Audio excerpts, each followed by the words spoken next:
Chapter 322. Alright. Wenyang, don't cry. When it comes to marriage, it's all about fate. There's no need to force it. Master Yuanjing patted Qingning and allowed the old woman to wipe her tears on his clothes. Qingning was a stubborn girl. When she found out that Wei Xi did not like her, because he had someone else in his heart, she felt indignant. Elder brother Xi is already 21 years old now. The youngest people of his age are already married, and the earlier children can already read and write. Who on earth has seduced his heart?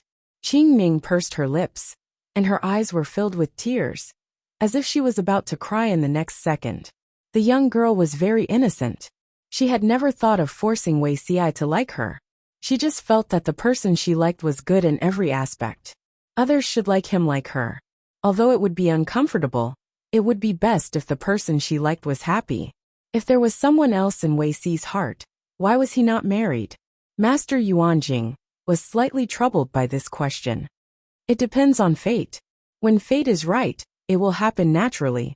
Could it be that the person is younger than me? Qingning twisted her handkerchief and pouted. Older than you, Master Yuanjing said. Don't cry. Wipe your tears. If outsiders see you like this, it will look bad. Older than her? Qingning suddenly felt even sadder. If he was older than her, did it mean that he was about to reach marriageable age? Was Wei Xi waiting for him to reach marriageable age? Who is that person? Qingning asked. I want to see. She was not jealous. Instead, she was more competitive and curious. As the youngest daughter of Wei Xi's teacher, was her relationship with Wei Xi not considered close? She had such an advantage, but he still did not like her. Instead, he liked someone else. The young girl felt uncomfortable. I'm afraid that if you see him, you will feel even more uncomfortable. Master Yuanjing sighed. When the time is right, you will naturally know who that person is. I will find you someone of similar age, looks and talent. He will let our Wenyang live happily. Qingning nodded with tears in her eyes. She was a little emotional. It's almost time for the flower festival. When the time comes, you must tell your father if you see any handsome man. Although the atmosphere in Dongqing was getting stricter and stricter with the restrictions on women, Master Yuanjing's thoughts were not on the same level as those of the secular world. Even though it was a blind marriage, Master Yuanjing could not bear to see his daughter suffer. Choosing a son-in-law was like choosing a pair of shoes. The daughter would know if the shoes fit. If she liked them, and the father was satisfied, then it would be a good marriage. Qingning was still a little sad. But she was a young girl after all. She was easily shy when it came to matters related to her marriage. Biting her lip, she responded in a low voice. Wei Xi had his dinner at Master Yuanjing's residence before he left. It was just that Samwu was rather resentful of him for being away from home for so long, and only after tearing his sleeves did it loosen its claws reluctantly. Wei Xi's mistress carried Samwu in her arms and stroked its fur. She sent Wei Xi to the door and covered her sleeves with a chuckle as she looked at his miserable appearance. The flower festival is coming soon. Go back and prepare some brighter clothes. If you were to wear this, which lady would take a fancy to you? Mistress looked at Wei Xi lovingly. Although she was old, she had a good attitude and still looked young. Wei Xi's cheeks turned red. He was so teased that he was speechless. When an elder teased a junior, should he not be shy and accept it? Should he explode on the spot? After leaving Master Yuanjing's residence, Wei Xi's mind was filled with the words flower festival, as if he was possessed. After a while he felt that something was not right. Could it be that I forgot something? Wei Xi was puzzled. He carefully thought about the flower festival. 12th of February. The birthday of 100 flowers. Birthday? Wait. The flower festival was not her birthday? Wei Xi seemed to recall something, and his expression changed slightly. The flower festival was the day when 100 flowers were born. It was also a good day for young men and women of the right age to go out for an outing. The girls in the boudoir also let go of their usual modesty and began to worry about what color of clothes they should wear on that day and what popular makeup they should put on. Although the young men were not so fussy, they were faintly anxious and tried to show their best side on that day. Jiang Pingji was a little bored on this day that was filled with a strange atmosphere. She was pulled up from the bed by Takshu. She rinsed her mouth and washed her face in a daze. Then, a bowl of clear broth noodles was placed in front of her. It's longevity noodles again. Jiang Pingji looked at the thin noodles in the bowl, which were of the same thickness and as thin as hair. She suddenly became energetic. Taksha sighed and said, I can understand that you don't want to hold a big birthday celebration. After all, many things are inconvenient when you are away from home. But you still have to eat this longevity noodles. Finish it in one breath and can't stop. It means longevity. That's what Madam specially told me. Jiang Pingji did not need to taste it to know that there was no seasoning in the bowl of noodles. It was boiled in water, which was bland and unpalatable. If you don't eat it, the noodles will burn, Takshu urged. Jiang Pingji closed her eyes and picked up the bowl. She picked up the noodles and stuffed the longevity noodles into her mouth. She even finished the soup. That's right. Langjun will definitely live a long, long life. Taksha smiled and put away the bowl and chopsticks. Only Jiang Pingji had a bitter face. It's too bland. The taste was simply indescribable. She could get used to Yuan Jing's unique dark afternoon tea, but she still could not accept such longevity noodles. After eating the noodles, Jiang Pingji took a shower and changed into the new clothes that Taksha prepared. The color of the new clothes was fresh and tender. From afar, it made people's eyes light up. Taksha was quite gratified, but then she sighed. It's such a good day today. Why are you sighing? Takshu helped her tidy up her clothes and hung all kinds of accessories, such as sachets and pendants. You're already 15 years old. If master didn't insist that you dress up as a man, you should have reached the marriageable age by now. You should look for a suitable husband and dress yourself up beautifully. With your appearance, which noble lady can compare with you? Why do you have to dress up as a man all the time? She seemed to realize that she had said something wrong. She quickly knelt down and begged for forgiveness. Jiang Pingji's expression did not change. She said, I quite like it this way. She bent down and helped Takshu up. We're like a family. You don't have to be so distant. Jiang Pingji was 1.7 meters tall. She was half a head taller than Takshu, and she was not inferior to men of the same age. Although her appearance was slightly feminine, she actually looked more like a man than most men in this era, where men wore flowery hairpins and powdered their hair. Speaking of reaching the marriageable age, Sister Takshu is not young anymore. If you have someone you like, Lanting will definitely settle it for you. Xuanmei was in love with Su Ku. She was willing to wait for him and drag it on, but Takshu could not drag it on any longer at her age. Takshu was stunned. She immediately lowered her head and wanted to change the topic. Lanting really treats you as family. If you have any difficulties, just tell me, Jiang Pingji said with a smile. Jiang Pingji said with a smile.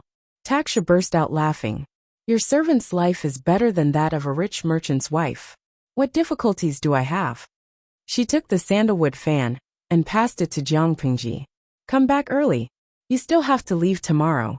Don't be blinded by the foxes outside. Otherwise, I won't let you go. Okay. Chapter 323. The flower festival was the birthday of 100 flowers. Young girls in their prime wore bright clothes and had flowers painted between their eyebrows. They walked gracefully, surrounded by maids, and worshipped the flower god. In the words of the audience in the streaming room, it was a day full of dog abuse. Spring is coming, and everything is full of life. What a good day for young men and women to tell each other their hearts. And single dogs continue to cry. Jiang Pingji sat on a tree branch.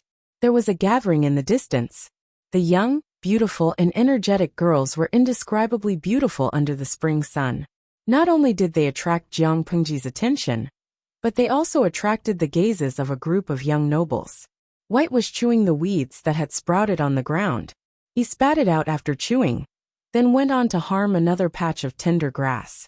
She smiled and lifted her foot to touch White's mane with the tip of her toe.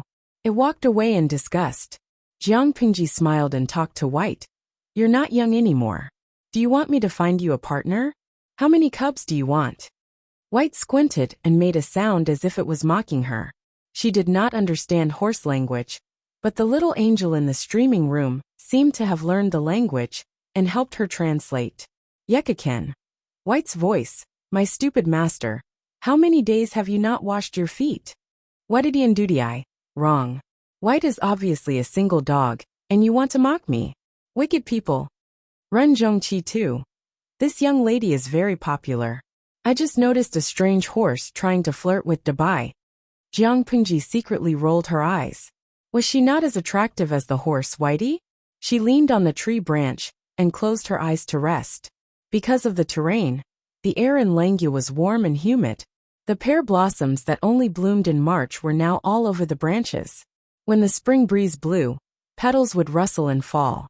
She leaned against the tree trunk and propped her legs up.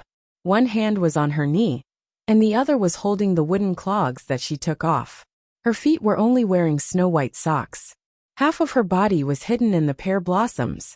If one did not look carefully, one would not notice that there was a person lying on the tree.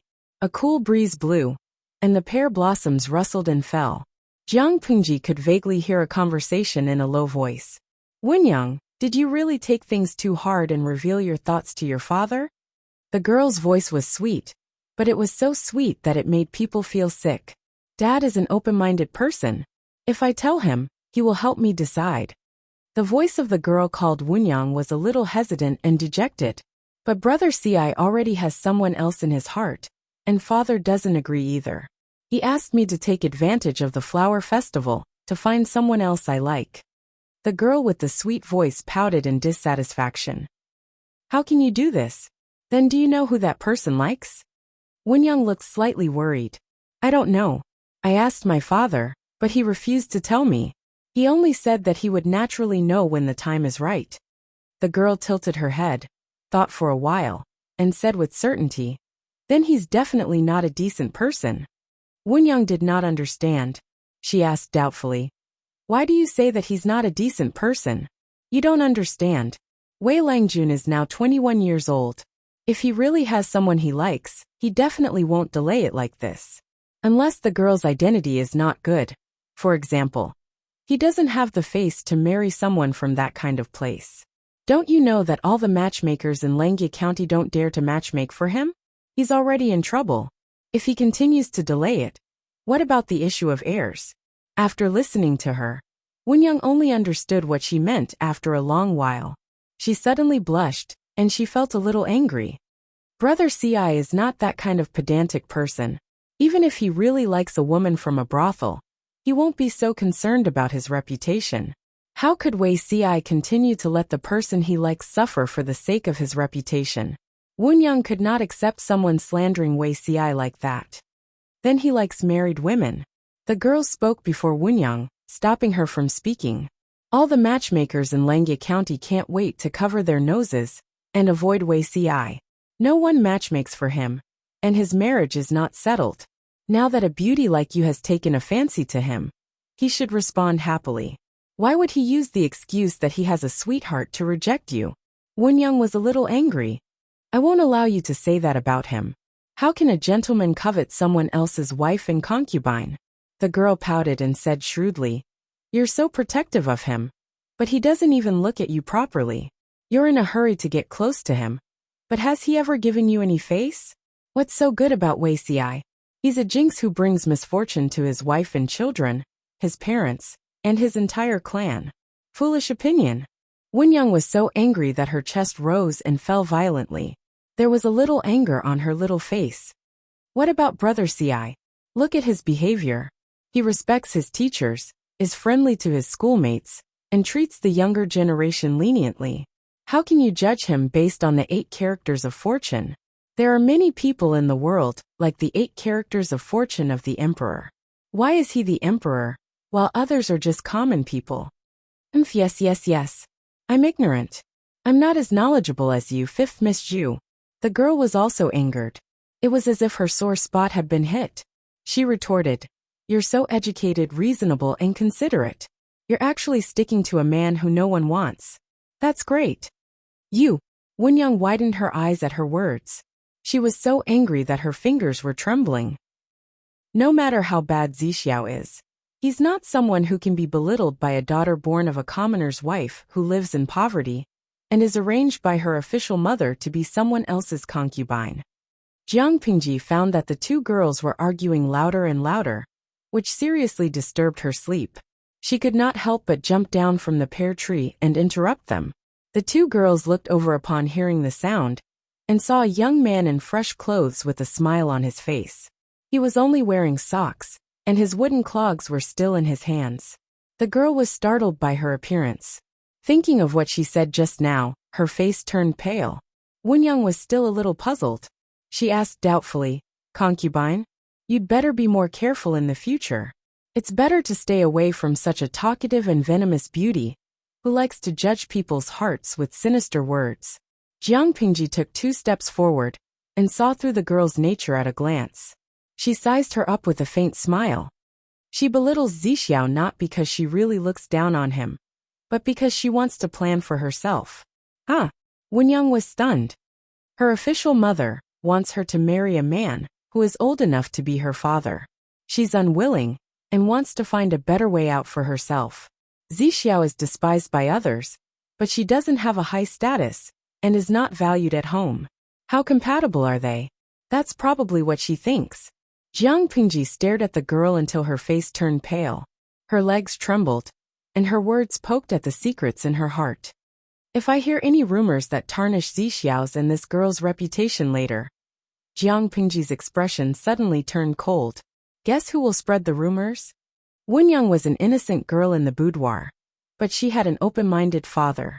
She was also knowledgeable, but she did not stick to the inner courtyard. Chapter 324. You have to be careful when making friends. At least this kind of friend isn't worth making. Jiang Pingji pointed at the girl and said, "If you know what's good for you, leave. I don't like to make things difficult for a 15 or 16-year-old girl. It makes it seem like I'm a bad person." The girl bit her lower lip, and tried hard to resist the urge to tremble. She turned around, and ran away with her face covered. Wunyang was confused from the beginning to the end. "Little girl, you should be more cautious. Not everyone is worth befriending, and not every topic can be confided in." Jiang Pingji glanced at Wunyang's attire and frowned. "Are you Zhu Wunyang from Master Yuanjing's family?" She had long heard that Master Yuanjing had a precious old daughter, but Jiang Pingji had never seen her. "How did you know?" "I've seen the hairpin on your head at Master's place. You're also called Wunyang. I think you must be Master's precious daughter." Wunyang subconsciously raised her hand, and stroked the hairpin that was inserted into her hair bun. Her pale face was a little flushed. "Are you my father's student?" Jiang Pingji nodded and conveniently put down the wooden clogs in her hands. She wore them on her feet with a calm expression. "But I've never seen you. There are so many students in Langyi Academy, and not all of them are personally taught by Master. It's normal that you haven't seen him before." It was called an academy, but it was very different from the school that Jiang Pingji knew. Rather than calling it an academy, it was more like a library for part-time teaching. Most of the students came with questions to discuss with others. If they could not find any answers, they would look for Master Yuanjing to solve their doubts. Most of the time, they would be studying on their own or having fun. They would only be present when Master Yuanjing was teaching. Of course, the younger students had their own teachers in charge of teaching them how to read and write. Jiang Pingji didn't belong to the group of initiators, so naturally, she wouldn't stay in the academy for long. It was normal that they hadn't met before. "Oh," Wunyang replied and lowered her head. When he thought about how his conversation with the young girl had been overheard by this person, he felt extremely uncomfortable. "Can I ask a question?" Jiang Pingji furrowed her brows. Why is Zixiao being vilified by others? Based on the conversation between the two girls, she could more or less guess what was going on. But there were still some things she didn't understand. It was too ignorant and arbitrary to judge that Wei Ci was not good just based on his horoscope. Wunyang looked hesitant. She initially thought that Jiang Pingji deliberately pretended not to know to get information from her. But upon taking a closer look, she realized that Jiang Pingji really did not know. Actually, you can't blame Brother Ci for this. Wunyang pursed her lips, feeling sorry for Wei Ci, because Brother Ci was born at the wrong time, and he lost his mother when he was born.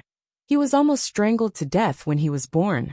In the end, he was lucky enough to survive, But he was not well received. Jiang Pengji raised her eyebrows. That's it.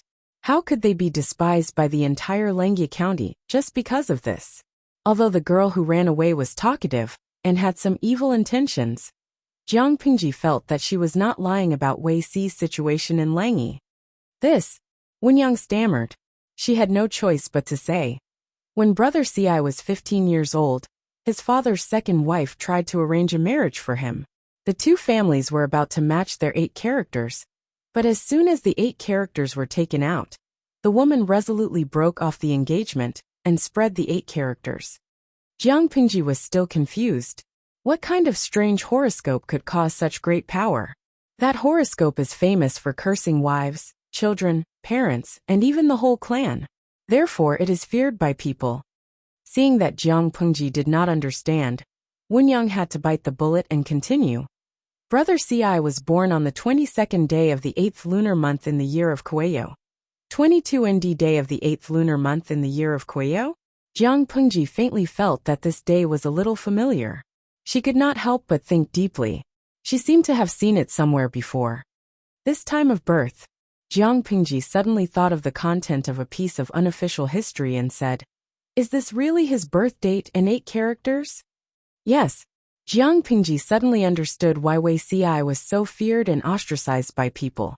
If he was born in the year of Kueyo, Wei Si was separated from that historical figure by exactly 360 years, which was 180 years. Having been in ancient times for so many years, Jiang Pengji was quite familiar with some taboos in this era. 60 years was a cycle, and Wei Si's date of birth coincided with that of a famous historical figure. Moreover, he was born without a mother, which seemed to confirm his fate of cursing his mother. This made people uneasy. Could it be that he was the reincarnation of that famous person? Which famous figure?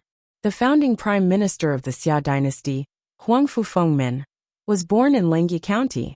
He was also a famous romantic figure in the past. The ancestors of the 3 tribes of the northern borderline, the Qianggu tribe, led 500,000 cavalrymen in rattan armor and swept through half of the central plains. In the end, they were stopped by this person at the Sichuan plain. With a big fire, the sky darkened and the earth darkened. 500,000 wrong souls were buried in this plain. Not a single one survived.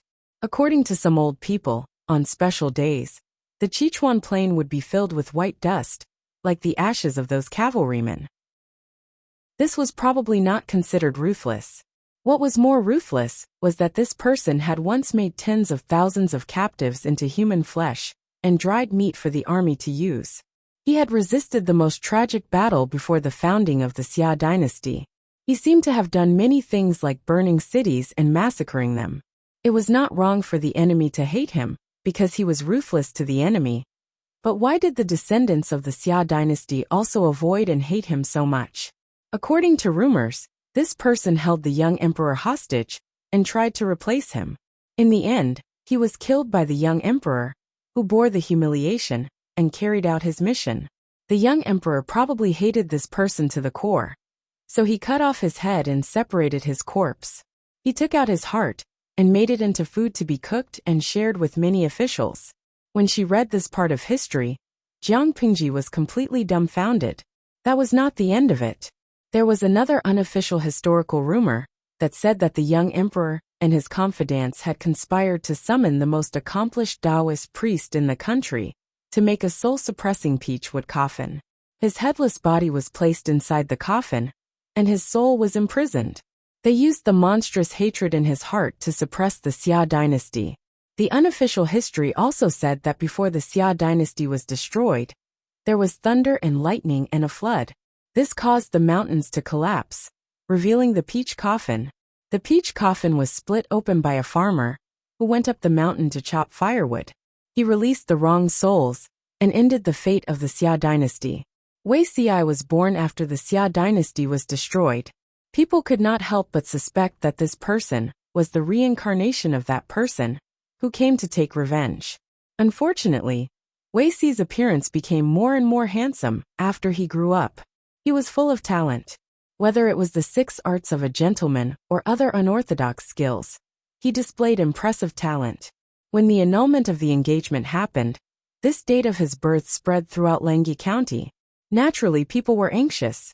It was not to the extent of taking Wei Si's life, but his life would not be easy. I didn't know that Zixiao had such a legendary past life. Jiang Pingji teased him with a smile. Wunyang was so anxious that her eyes turned red. Brother Ci can't be the reincarnation of Prime Minister Huangfu. It's also impossible for him to do such a despicable thing. Jiang Pingji tilted her head. Prime Minister Huangfu assisted Emperor Xia and helped him go from a lowly ruffian to a hegemon who unified the 9 states. What kind of person was he? If that person was the reincarnation of that person, Wei Ci should be happy. In today's world, there might be a lack of such a person. Wunyang was confused. This was not the main point. But it seemed that there was nothing wrong with thinking that way. Jiang Pingji called the system in her heart. No, what kind of dimension is this? There's actually such an anti-science thing as reincarnation? The system rolled its eyes. He's not the reincarnation of that person. Everything is purely a coincidence. Jiang Pingji was speechless. Coincidence? Would Wei Ci cry if he heard that? Chapter 325. This is the first time I've heard it from an outsider.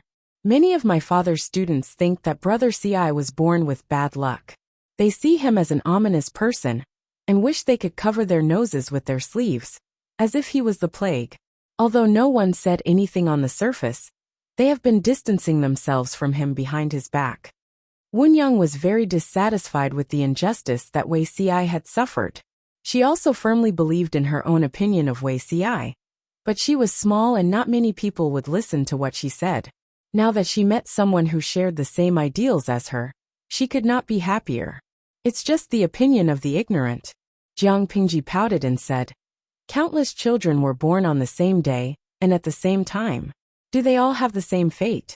Are the children born on the 22nd day of the 8th lunar month, in the year of Kueyo the reincarnation of Prime Minister Huangfu? It's just that his performance was too outstanding, so he was envied by others. Those people can't compare to him, so they can only use this stain to slander him. That's right. Those people don't understand Brother Ci at all. They echo what others say and don't have their own brains. They follow the crowd all day long. Wunyang was in high spirits. She clenched her fists and nodded, looking extremely happy. Seeing that, Jiang Pingji could not help but laugh. The audience in the streaming room also expressed that the little girl was very cute. She felt completely different from the coquettish bitches outside. Lao Siji Lianmeng. Ha ha ha, this little girl likes beauty Wei Ci, right? No Guanin. The little girl is still young. How would she know whether she likes him or not? I feel that she is more like a girl chasing after a celebrity. Beauty Wei Ci is her idol, so she does not allow outsiders to maliciously slander her idol. She swears to defend his reputation. Remote control you dropped. Please, in ancient times, there were many girls who got married at the age of 12 or 13. How is he young? Nongfu Shangquan Yudiangshuan. TSK. Girls who get married at the age of 12 or 13 are mostly from poor families. Slightly wealthier families will definitely keep their daughters for a few more years, at least until they reach the age of 15, before getting married. Master Yuanjing's daughter. How can her family be poor? Jiang Pingji also agreed with the audience in the streaming room. Wunyang did have romantic feelings for Wei Ci. Why are you looking at me like that? She looked like a lecher. Wunyang felt slightly uncomfortable under Jiang Pingji's gaze. She could not help but take a step back. There was an unnatural look on her face. Jiang Pingji burst into laughter and exposed him. You like Zixiao? Wunyang blushed and immediately gave up. You stayed on the tree for so long just now. You heard everything that you shouldn't have heard. You asked the obvious. I just like Brother Ci. Otherwise he would be a heartless man. How many grudges and grievances had evolved from such unreasonable reasons? It was precisely because of Wunyang's open-mindedness and cuteness that she was particularly special. Hey, after talking so much, I still don't know which student of my father's are you. Jiang Pingji smiled gently and said, my name is Lu Shi. If you don't mind, you can call me Lanting. Wunyang widened her eyes in surprise. After a long time, she said slightly angrily, sure enough, Rumors can't be completely trusted. What rumors? Others say that Lu Shi is just a playboy who deviates from the orthodox path and attends meetings in his spare time. He's another example of a tiger father and a dog son. Wunyang tilted her head and secretly sized up Jiang Pingji. However, she was caught by Jiang Pingji's gaze. She could not help but blush and said shyly, "I don't dare to say anything else, but at least you see things more clearly than those people. If all playboys were like you, they wouldn't be playboys anymore." Jiang Pingji was just about to laugh when she caught a glimpse of a bullet screen. She almost froze. Dashu Xiaobing. Streamer, it's very dangerous. This girl wants to flirt with you. Young lady, you have a good eye for talent. She naturally praised Wunyang and herself. Wunyang was stunned for a moment. She immediately understood that the person was shamelessly praising herself. She immediately burst into laughter. Jiang Pingji urged, "It's getting late. Let's go back quickly. We still have to worship the goddess of flowers." Okay. Wunyang nodded. She found a direction with fewer people and trotted away. Jiang Pingji stood on the spot with her arms crossed. After a while, she walked straight to the back of a pear tree. "Aren't you moved at all when a young lady said that she likes you to your face?" Behind the tree, Wei Ci felt that his heart was about to stop beating. He was so scared that he dodged backward. The back of his head hit the trunk of the tree. "It seems that you really have someone in your heart. That's why you have the heart to reject the young lady's kind intentions." Wei Ci's expression was unprecedentedly serious. He pursed his thin lips tightly and looked at Jiang Pingji sharply. Chapter 326. He lowered his voice to warn her. "I'm not someone who doesn't know what's important. Otherwise, I would have called you out when you got close to me." Jiang Pingji was not afraid at all. Instead, she glared at him. Wei Ci came at the right time, neither too early nor too late. Jiang Pingji originally wanted to fulfill his wish, so she did not expose his identity. Now that she saw it, the young girl was open-minded and could let it go. The man did not have any intention either. Her efforts as a matchmaker were in vain. Wei Ci lowered his eyelids after Jiang Pingji said that. He hid the strange look in his eyes. "You're too boring. You have a lot of thoughts." Jiang Pingji clicked her tongue. She rested her hands on the back of her head. Her wide sleeves slid down her arms, revealing two fair, slender arms. Her wrists were slender and beautiful. Wei Ci averted his gaze awkwardly, not daring to continue looking at her. Jiang Pingji did not miss his reaction. She smiled and deliberately got closer to him. She whispered, "Fortunately, I'm a sensible person. Fortunately, I'm a sensible person. If I were a little slow-witted, I might think that you're a homosexual." Wei Ci's face darkened. "What do you mean? How can a normal man blush when he looks at another man's arm? He even pretends to avert his gaze. Others won't suspect anything wrong with the latter. They'll only think that the former has unusual feelings for the latter. That's why men in this era would not say anything even if they were shirtless, not to mention showing their arms." Wei Ci's face darkened even more after hearing that. He secretly clenched his fists in his sleeves. Jiang Pingji saw that he did not leave, but stayed where he was. She could not help but be curious. "It looks like you came here specially to look for me," she said confidently. "If it were any other day, you would have flung your sleeves and left if I provoked you like this. Why would you still be standing there like a log? Tell me, why are you looking for me?" Wei Ci was speechless. The pear blossom petals fell with the breeze. There was no one around, and no one saw their abnormality. The audience in the streaming room watched the whole scene. They felt sorry for Wei Ci, the unlucky child. Up until now, the men that Jiang Pingji had met were either bullied by her like a little white rabbit once, after which she lost interest in them, or they were in cahoots with her. Both of them were not good people. Only Wei Ci was bullied by Jiang Pingji whenever she saw him. They did not know Wei Ci's current state of mind, but they really felt sorry for him. Lao Ciji Lianming. "Host, can you find someone else to fight?" Host V. "I'm not willing to. Everyone." Wei Ci's expression changed again and again. In the end, he suppressed the surging emotions in his heart. "I heard people say that the flower festival is your birthday. But you didn't hold a birthday party, and you didn't invite any friends, so I can't be sure." He had once thought that the flower festival was her birthday. Every year on this day, all the officials would celebrate, and the whole world would celebrate, but he still hadn't forgotten the scene of her destroying all the gifts by herself. All the maids were chased out by her, and no one dared to approach her. Wei Xi did not know why she was like this, and did not dare to ask. He still had a lingering fear in his heart. He didn't know why, but he suddenly had the courage to ask about it. The flower festival is indeed Lu Shi's birthday. Jiang Pingji smiled and squinted her eyes. Her answer might seem problematic to outsiders, but it was harmless. After all, wasn't she Lu Shi? When Wei Xi heard this, he faintly felt that this was the case. Are you here to give me a gift? Jiang Pingji had been in Langyi all these years, and her birthday had always been spent with longevity noodles. She had never had such a flashy but impractical occasion. At most, she would have a richer meal on that day and wear brand new clothes. Yes, Wei Xi responded softly. Jiang Pingji suddenly felt a little guilty. He came to give her a birthday gift, but she rebuked him with her words, which made her feel suffocated thinking of this. She felt that it was not easy for Wei Xi. What is it? Jiang Pingji asked directly. Wei Xi did not feel offended. After all, this person's reaction was already considered giving him face. It's my humble work. It's barely acceptable, Wei Xi said. He took out a very delicate pendant. Beauty sleep. Jiang Pingji took it. A few beauty sleep flowers were in full bloom, and their petals were stretched. They were made of bloodstone, and the veins were handled very well. From afar, it looked like a beauty sleep that had just fallen from the branches. She could not help but raise her eyebrows slightly. Zixiao's skills have improved greatly.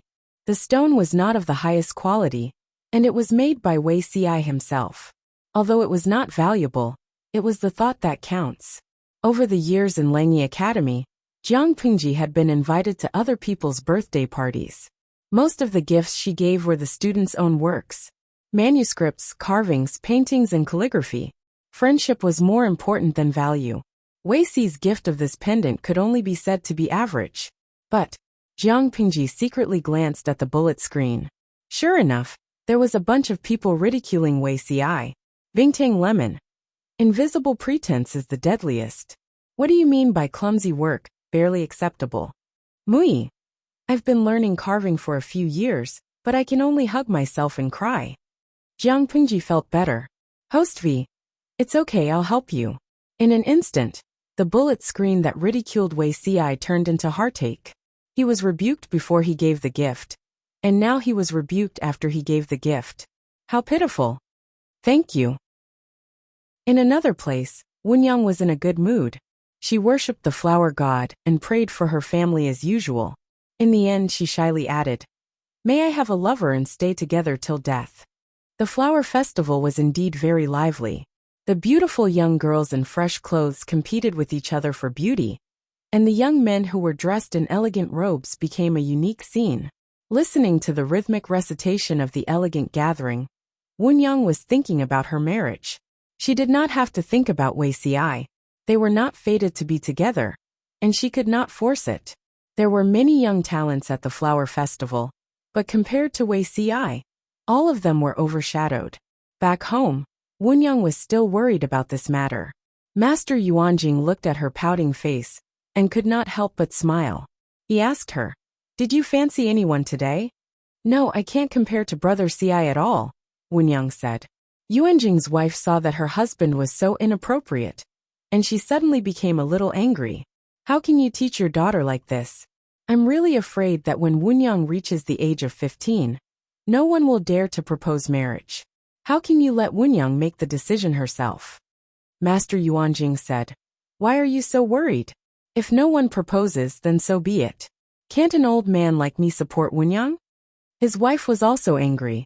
"You know that you're old. How many years can you protect Wunyang? You don't plan well for her, and you only cause trouble." Master Yuanjing was erudite and eloquent, but he did not dare to talk back to his wife.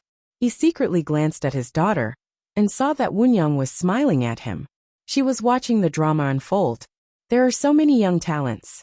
Is it true that none of them fancy anyone? Master Yuanjing stretched his neck to make sure that his wife was far away. Then he turned to ask his daughter. There are people, but I don't know if they have a marriage. Oh, who? Lucy. He's about the same age as me. He's quite humorous. He's not as bad as the rumors say. Master Yuanjing was speechless. Chapter 327. Who are you talking about? Master Yuanjing would rather admit that his ears were not working, and that he had auditory hallucinations, than to hear that name from his daughter's mouth again. Wenyang did not understand. She smiled and repeated, Lucy. Isn't he your student father? He was accepted into Langyi Academy, so he must have no problem with the major issues. As for his character, I think I need to observe him further. She can't do it. Master Yuanjing denied. His firm attitude puzzled Wenyang. When she said that she liked Wei Ci, her father did not show any objection. Instead, he was happy to see it happen. It was a pity that he already had a girl he liked. Wenyang disdained to compete with others, so she chose to give up sadly. Now that it was Lu Shi, why did her father reject her so decisively? Is Lu Shi already married? Wenyang thought about Jiang Pingji's appearance and age. She felt that it was highly possible that he was engaged. The current trend was for men to marry early. It was rare for a man like Wei Ci to be single at the age of 1 in his 20s. If that was the case, Wenyang could not force him. No. It's just that your temperaments are not suitable. Master Yuanjing was usually eloquent, but he was speechless now. He did not know how to explain it to his daughter. Lu Shi is not a fish in the pond. He is wild. I think you will be wronged. Wenyang was a filial daughter. She only had a good impression of Jiang Pingji. Since her father was not satisfied, she did not want him. Master Yuanjing let out a long sigh and stroked his daughter's long hair. On one hand, he felt that his daughter was like him. She had a good eye for people. Both Wei Ci and Lu Shi were outstanding. It was a pity that the former's heart belonged to someone else, and he had a special destiny. The latter's gender was not suitable. He wanted to have a grandson and granddaughter. On the other hand, he felt that it was a pity. Master Yuanjing smiled kindly and promised, I will find you the best husband in the world. Wenyang was so shy that her cheeks turned red. After all, she was an unmarried little girl. She would definitely be shy when talking about her marriage. If I can't find the best, I won't get married in the future. I'll let you raise me for the rest of my life. Wenyang hugged Master Yuanjing's arm and acted like a spoiled child. She said, When I grow old at home, you can't dislike me, father. Master Yuanjing heaved a sigh of relief. It would be great if the matter could be resolved just like that. Although he could predict the fate of others, he could not predict the fate of those close to him. He didn't know where his daughter would end up in the future. The only thing he could do was to keep an eye on her and find her a real son-in-law. Jiang Pingji had bid farewell to her close friends a few days ago. She had also informed Master Yuanjing. With the fragrance of pear blossoms filling her sleeves, Jiang Pingji stepped into the orange afterglow as she returned home. There were many cars parked in front of the door. They were filled with the rare wood and furniture that Jiang Pingji had found from all over the place: clothes, jewelry, cosmetics, and land deeds. Not to mention the dowry prepared in Hajian. Jiang Pingji's dowry alone had already exceeded the value of a daughter of a concubine from an aristocratic family. Many of the items that were bought had been handled by Takshu. She knew the value of these dowries the best, so she felt a little indignant. What are you thinking about again? Your lips are curled up so high that you could hang a pot of vinegar on it. Jiang Pingji washed up and changed into her pajamas. She let down the long hair that she had combed during the day and tucked it behind her head. When she returned to the bedroom, Takshu knelt down and tidied the mattress on the bed. She looked a little resentful, and her tidying movements were big. This was very different from her usual self. Her reaction was a little strong, so Jiang Pingji asked casually. Takshu tidied up the mattress swiftly. She glanced at where the booklet was placed and became even angrier. Your servant has tidied up the booklet for the dowry. I brought it here for you to have a look. Jiang Pingji bowed to Takshu and smiled apologetically. I wonder what Lanting did today to make you so angry. Takshu saw that she was fooling around and threw the corner of the blanket on the bed. She said unhappily, Langjun is so open-minded, but your servant is narrow-minded. Even the daughter of a concubine from an aristocratic family doesn't have such a generous dowry, let alone a daughter of a concubine who doesn't have a deep relationship with you. If it were in someone else's family, they would have emptied the storeroom. What will you do in the future?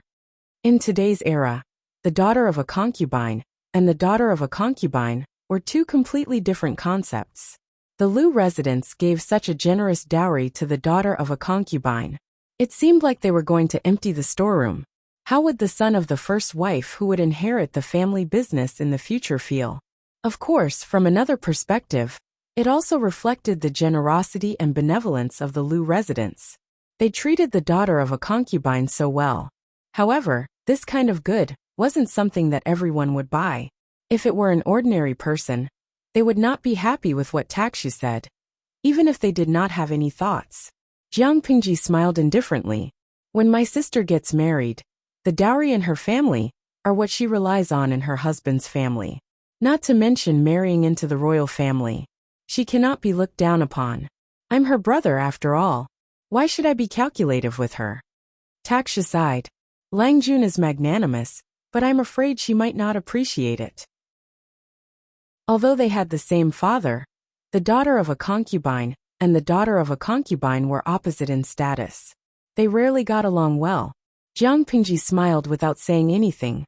Takshu did not continue the topic. She lifted the blanket and was about to lie down. She said, "We're leaving tomorrow. Have a good night's sleep. You don't have to keep watch tonight." Takshu agreed with a smile.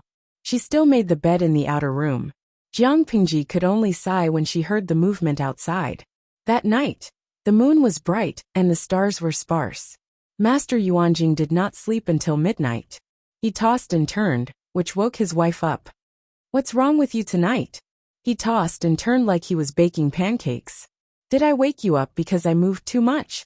Master Yuanjing looked at his wife, who stood up with a cloak draped over her shoulders. He said apologetically, "Go back to sleep. I'll stay in the study for the night. I'm restless tonight. I can't sleep. You think too much." His wife went back to sleep and mumbled vaguely. Master Yuanjing lifted the blanket carefully, put on the cloak, and left the bedroom quietly. The moon was bright outside. He glanced at it, lowered his head and calculated. He frowned secretly. He did not feel sleepy until dawn. Instead, he sat in the study for the whole night. There was another person who had insomnia like him. The sky had just turned bright when the city gate opened. A group of carriages quietly drove out of the city gate. Jiang Pingji rode white and walked in front of the group. Behind her were more than 20 carriages filled with all kinds of dowry items. More than 100 guards guarded on both sides of the carriages. They held onto the broadswords at their waists tightly. They were wary of the movements on both sides of the road. They were afraid that they would encounter bandits or mobs. Wei Xiai stood in the Shirley pavilion with a cloak draped over his shoulders. He looked at Jiang Pingji's back as she left and sighed. Chapter 328. Langyi County was not far from Hejin County. Even though they met bandits along the way, they were killed by Jiang Pingji and her men before they could even get close to the carriages. Apart from these small disturbances, the rest of the journey was peaceful. It was even safer when they reached Hejin County. During the years that Jiang Pingji studied in Langyi County, the bandits near Hejin County did not have a good time. Those people were either caught and killed, or they were secretly recruited by Jiang Pingji's troops. Because of that, Hejin County had been peaceful for many years. "Lang Jun, let's go home." Taksha stuck her head out of the curtain and saw the city on the ground. Her heart was filled with joy. Jiang Pingji held the reins and replied softly, "Yes, let's go home." Hejin County was the first place she stayed after waking up in this world. Even though she did not have a sense of belonging, she felt that things were still the same. But people had changed when they met again after so many years. "Let's go." After lamenting, the fleet of carriages was repaired. Jiang Pingji waved her whip and continued on the road. Because someone had informed them in advance, the Lus had already sent someone to wait outside the city. Jiang Pingji had excellent eyesight, so she naturally saw who was waiting at the front. Her lips curled into a sincere smile. She asked White to run a few steps and said to Suke, "Xiaoyu." Suke bowed to Jiang Pingji with a smile on his face. "Welcome Lang Jun. Su-ku, who was already in his 20s, was a little longer than before. His shoulders were a lot broader, and his face was more determined. The immaturity of a teenager had faded away, and he now had the calmness of a young man. Perhaps it was because he was in high spirits when he was in a good mood. Su-ku followed Jiang Pingji to study in Langyi early in the morning. Even though he was her study companion, he was no different from a normal student in Langyi. Sometimes, he could even receive personal lessons from Master Yuanjing. 2 months ago, Jiang Pingji sent Su-ku back to Hejian to prepare for the marriage of the daughter of a mistress in the Lus. Judging by his appearance, it should have been done. Let's not talk about this. We've been on the road for so long and haven't eaten anything good. I'm starving. Jiang Pingji threw White's reins to the servant. Su-ku said, Madam who has prepared a banquet at home. She's waiting for you. Madam who? What about mother? Jiang Pingji asked. Su-ku replied, First, Madam has been busy with the wedding these days. She caught a cold this morning, so she asked Madam who to come out and welcome you. I see. Jiang Pingji pointed at the fleet of carriages behind her and said, Send someone to transport all these back to the manor, and then count them according to the list. If there are any problems, you must inform me immediately. I'm so tired. I'm going back to the mansion to change my clothes. The pace of life in the ancient times was quite slow. Even though he hadn't been back for a few years, Hejian County was no different from what he remembered. When she saw that there were many beggars in ragged clothes in the city, she couldn't help but frown. Su-ku took the initiative to explain. 2 years ago and last year, the harvests in the counties around Hejian County were not good. Especially during the autumn harvest last year, there was a small locust plague. There was almost no harvest in the fields. If the commandery governor hadn't opened the granary and borrowed some food from the families, there would have been more victims. Hejian County is fine, but the situation in the other counties is even worse. Even though Jiang Pingji had helped Hejian County solve the problem of bandits and avoided man-made disasters, natural disasters could still make the people suffer. Jiang Pingji's expression darkened. She couldn't help but turn her head to look at the fleet of carriages behind her. The dowry was almost all bought by Jiang Pingji. She knew clearly how much money she had spent. It was only the dowry of the daughter of a concubine in the Lu Manor, but there were countless people around who still didn't have enough to eat. Such a sharp contrast made Jiang Pingji's heart tighten, and her expression became more and more unpleasant. What about the tenant farmers outside? Jiang Pingji asked about the farms owned by the Lu Manor. The first madam took out her own money and made the decision to exempt the tenant farmers from their commission. She also helped to pay for the grain tax and gave some money to each household. The other tenant farmers were homeless and had no food to eat, but the tenant farmers of the Lu Manor were not affected much. At least they didn't become refugees. They talked and soon arrived at the Lu Manor. The gatekeeper saw Jiang Pingji and didn't react for a long time. He then hurriedly shouted, Second Langjun is back. Not long after, the old housekeeper trotted out. He couldn't help but burst into tears when he saw Jiang Pingji, who was already 15 years old. Housekeeper, it's good to be home. Why are you crying? Stop crying. I'll go see my mother first. The housekeeper wiped his tears and said, The first madam just took her medicine and is already asleep. Why don't you go wash up first? That's fine. Jiang Pingji went back to her yard. The servant girls had already prepared hot soup and clean clothes. The servants were still the same. The inside and outside of the yard were clean, as if the owner had never left. Xuanmei, you are. Jiang Pingji saw a slender figure. It was very familiar. She was stunned for a moment before she remembered who it was. I heard from Xiaoyu that you are back today, and I made the decision to clean up your room. Xuanmei's face was blushing. Even without makeup, she still had a stunning beauty. She looked softer and more mature than before. Please forgive me, Langjun. Hearing that, Jiang Pingji turned to look at Su-ku. She clicked her tongue and said, So the good news is coming. Su-ku felt a little uncomfortable, so Sunmei helped him out. I wanted to tell you about this when Langjun was free. There's no need to avoid this. He has been delaying you for so many years without giving you a response. Now that he finally relents, of course, We have to get it done quickly. Jiang Pingji teased her. Xu Wenmei blushed. She folded her sleeves and left the room for the two of them. Seeing that Xu Wenmei left, Jiang Pingji asked, "Have you decided?" Su Ke knew what she was referring to. He nodded and said yes. "Then don't let her down. Xu Wenmei is a good girl."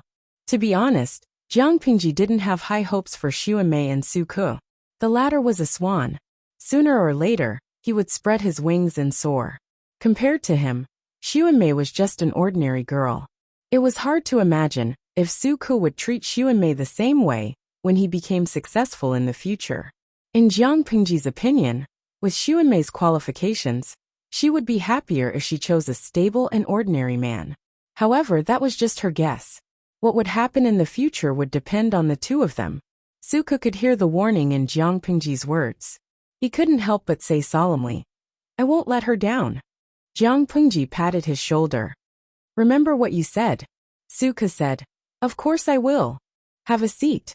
I want to know about the changes in Hejian County these years. What's the situation with the troops now?" Jiang Pingji stayed in Langyi County. She would receive news every once in a while, but because of the inconvenience of communication, the information was simplified and not detailed at all. Now that she finally came back, she naturally wanted to know more about it. Speaking of business, Su Ke sat up straight and started to organize his thoughts. Chapter 329. Jiang Pingji had not been in Hejian County for the past few years, but she had Qiguan ranks help in Meng Hun's internal management. The chief of Hejian County secretly opened the door for convenience. The number of people had grown to more than 5,000. This was the result of Meng Hun's strict selection and careful selection. If he ignored the logistics situation and absorbed people to expand the troops, there would be at least 50,000 people. The bandits in the vicinity of Hejian County were basically wiped out. Under the leadership of Meng Hun, the troops swept the bandits in several nearby counties. With the seized goods, the grain that the upper division cultivated, and the resources left by Jiang Pingji, the expenditure and income barely reached a balance. The increasing number of troops meant that they were a bigger target. If the chief of Hejian County became wary and suspicious, life would be difficult in the future. Jiang Pingji ordered Meng Hun to transfer most of the troops away. All of them were dispersed and disguised as refugees to Chongzhou. Now there are only 2,000 troops left in Hejian County. 1,303 are adults, and the other 607 are widowed women or girls. As for the female troops, I think it's better for Langjun to consider it carefully. Su Ke knew the purpose of Jiang Pingji's female troops. It was to make full use of every manpower and avoid wasting society's resources. However, in the current environment, the existence of the female troops was really awkward. Some men with dirty minds could not help but speculate that the female troops were actually used to satisfy their desires. Jiang Pingji raised her eyebrows. "Why?" Su Ke said, "Gossip is a fearful thing." The audience in the streaming room could only watch anxiously. Nugigai Chongfan. "Damn, don't be moved by Su Ke, who said that girls are not as good as boys. Is it right that the social atmosphere is like this? Does it make the streamer comfortable to watch women in ancient times have such a low social status?" Brainbow. "Streamer, look at me, look at me, look at me. What do you mean by gossip is a fearful thing? Isn't it just the social atmosphere? Could it be that the environment was correct? In ancient China, men had multiple wives and concubines. Now that society is more developed, bigamy is a crime." Tudoshigai Chongfan. But thinking about it, what Su Ke said makes sense. We have to think for the streamer. If she really implemented the female troops, it would be fine on a small scale.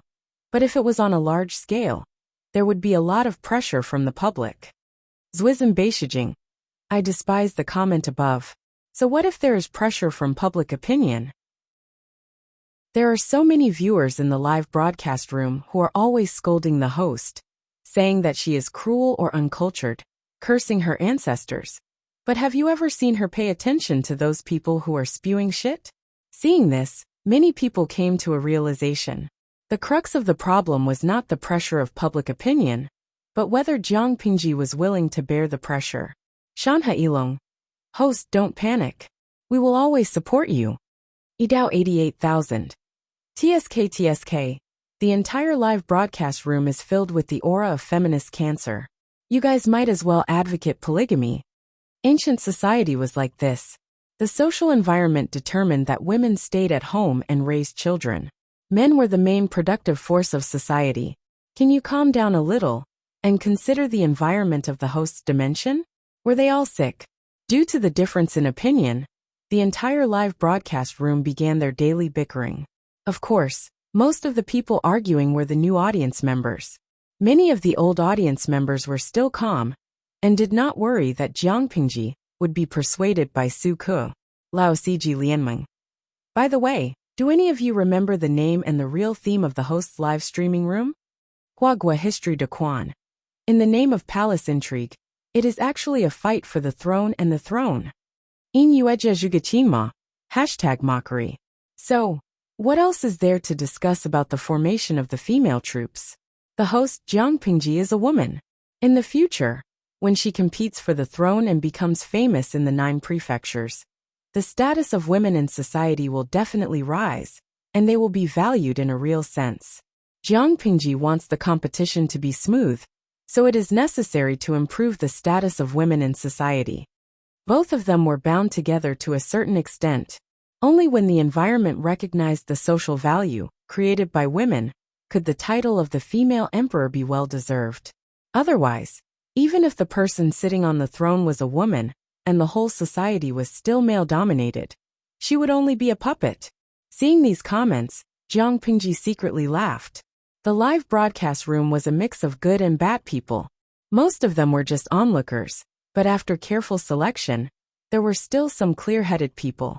Note: but don't you think that when men and women fight, women are at a disadvantage? After all, breasts.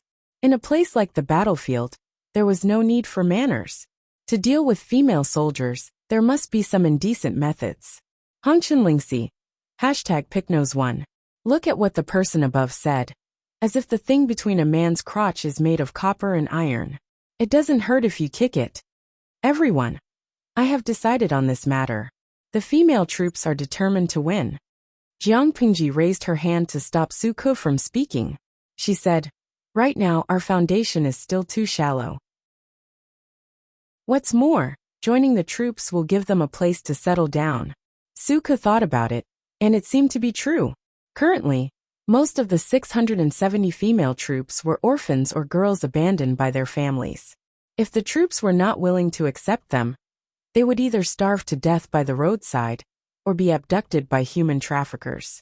If they were abducted and sold, they would have a different ending.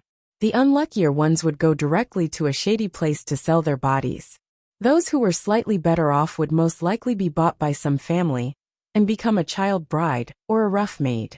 They would be recorded as slaves for the rest of their lives. When Jiang Pingji limited the purchase of rice, it alleviated the food shortage in Hejian County and indirectly reduced the number of refugees. However, the natural disasters and food shortage in the next few years still produced a large number of homeless refugees. Under the premise that the whole family fled, the probability of girls being abandoned or sold was greatly increased. This was the origin of the current female troops. Why? Due to filial piety, the people could not abandon their parents. In order to continue the family line, boys could not be abandoned. Therefore, for the survival of the family, when there was no other choice, the wife and daughter could only reluctantly abandon. When there was a conflict between the two, the wife's value was naturally greater than the daughter's, so the girl was abandoned. Su Ke's heart suddenly softened when he thought of these details. He could only sigh. Lang Jun is kind. Invisibly, Jiang Pingji's image in Su Ke's heart rose a few notches. In order to protect the weak, she did not care about her reputation and was willing to bear the public's criticism and criticism. Was such an image not great? In fact, Jiang Pingji was not that great. Whether it was women or men, in her eyes, there was only one synonym: social production resources. Whoever wasted resources would find trouble with her. Chapter 330. Su Ke calmed himself down and moved the arrogant Jiang Pingji aside. He continued to report the situation. According to Long Juan's instructions, the female troops were handed over to Maiden Jiang. So when I returned to Hejian County, I first went to find her to understand the situation. The Maiden Jiang that Suke mentioned was Jiang Nongqin. Suke kept his distance from Jiang Nongqin. She was a woman that no one could provoke. He came to Hejian from Langyi a few months ago. He wanted to find Jiang Nongqin to understand the situation of the troops. She was training the female troops. Her sparring partner was a tall and strong young man. He watched helplessly as she pinned him down and beat him up. It was really a beating. The young man was very big. The muscles on his arms were bulging. He looked very intimidating. However, his reaction was not as fast as Jiang Nongqin. He did not manage to grab the corner of her clothes. Instead, she grabbed his hair and pinned him to the ground. She pressed the sleeve knife against his neck. From the beginning to the end, it was rough and clean. It was too scary. This kind of woman. Nongqin is very hardworking. Jiang Pingji had not seen Jiang Nongqin for a few years, but it did not mean that she had forgotten her. She would occasionally send her training lists, illustrated training plans, fighting tips, and some insights. Nongqin trained diligently every day. She would read and learn to read when she was free. Recently, she could even write letters to her and ask some simple questions. Jiang Pingji had always admired people who were willing to work hard to change the situation. Suke nodded in agreement. He had seen Jiang Nongqin's initial appearance. That was why he was surprised to see her change a few years later. Under Nongqin's management, the female troops had a vague scale. However, the average age of the adopted girls was too young. They could only carry out very basic training and help with some trivial matters. Those who were old enough and too weak would cry with just a little training. Nongqin could not be bothered to be gentle with such people. Jiang Pingji smiled. How did she deal with it? Suke's expression was strange. He said, Maiden Jiang told the female troops that they could either fight and kill here, or go to the brothel to serve the men. Some people did not believe it. Jiang Nongqin mentioned it. She killed the chicken to warn the monkey. She directly sent someone to pick them up and told them where to sell them. After this, no one dared to cause trouble anymore. These girls were born in poor families and were not spoiled girls. After a few days, they saw that Nongqin was not soft-hearted at all. Naturally, they did not dare to say anything. They trained and learned to read together. Gradually, they realized that Nongqin was not trying to harm them, so they gradually became loyal to her. As for the older women, Nongqin arranged for them to wash, sew, and cook. At this time, there was a question in the live stream room. De Zhuangzhu foreign streamer, I think you can also teach them emergency treatment. The death rate on the ancient battlefield was very high. Most people did not die on the spot, but they did not receive emergency treatment and proper care after the battle. Lao Siji Lianmeng. That's true. If the female troops want to gain the recognition of the outside world, they must take out a real hammer to shut those people up. At the very least, the host's subordinates must first acknowledge the meaning of their existence. If they could not only fight, but also treat wounds and treat soldiers, they would definitely be able to stop a lot of rumors. No matter what the outside world says, the internal power of the host must be harmonious. Jiang Pingji did not ignore these suggestions. Her fingers gently tapped on the table in front of her. Since she asked Nongqin to adopt those orphans and form a female troop, she naturally had a series of measures and plans in mind. The suggestions of the audience in the live stream room were very feasible. But Jiang Pingji frowned. Although she had learned first aid, most of those methods were not suitable for ancient times. Streamer V. Do you have books on battlefield first aid? Tang roasted chestnuts. Yes, yes, yes. My sister majored in nursing. I will find her books for you later. Wei Xiai Nyang Nyang Jiawa. Go away, don't fight with me. I majored in nursing and have 5 years of experience in the emergency department. Note. Nonsense, I am the head nurse of the emergency department. Who dares to fight with me? In the past few years, Jiang Pingji spent most of her energy on learning, but she did not relax her suppression and testing of the system. After her efforts and the gradual defeat of the system, the level of the live stream room was upgraded to level 4. and the upper limit of viewers increased to 150,000. 150,000 viewers. Even if they were all onlookers, there was no lack of talents from all walks of life. Jiang Pingji asked for some nursing knowledge. Naturally, the number of viewers who responded was like a school of carps crossing the river. She listened attentively to Suka's summary report and sorted out the general information in her mind. Is there any news from Chongzhou? Jiang Pingji muttered to herself for a while and asked about news from Chongzhou. Back then, she urged Lu Shi to become the magistrate of Chongzhou because she had her eyes on that place. Because the 3 tribes of the northern borderline were eyeing it covetously, Dongqing had transferred a batch of soldiers away to support Nansheng. Lu Shi had a legitimate reason to recruit troops and buy horses. He called it protecting the border. Even if the emperor of Dongqing and the northern borderline were in love, he could not reject his reason. Master sent news a few days ago that everything is fine. Yes, father is in Chongzhou, so I am not very worried. Jiang Pingji knew how rich the second branch of the Lu family was. They could build at least an army of 20,000 in Chongzhou.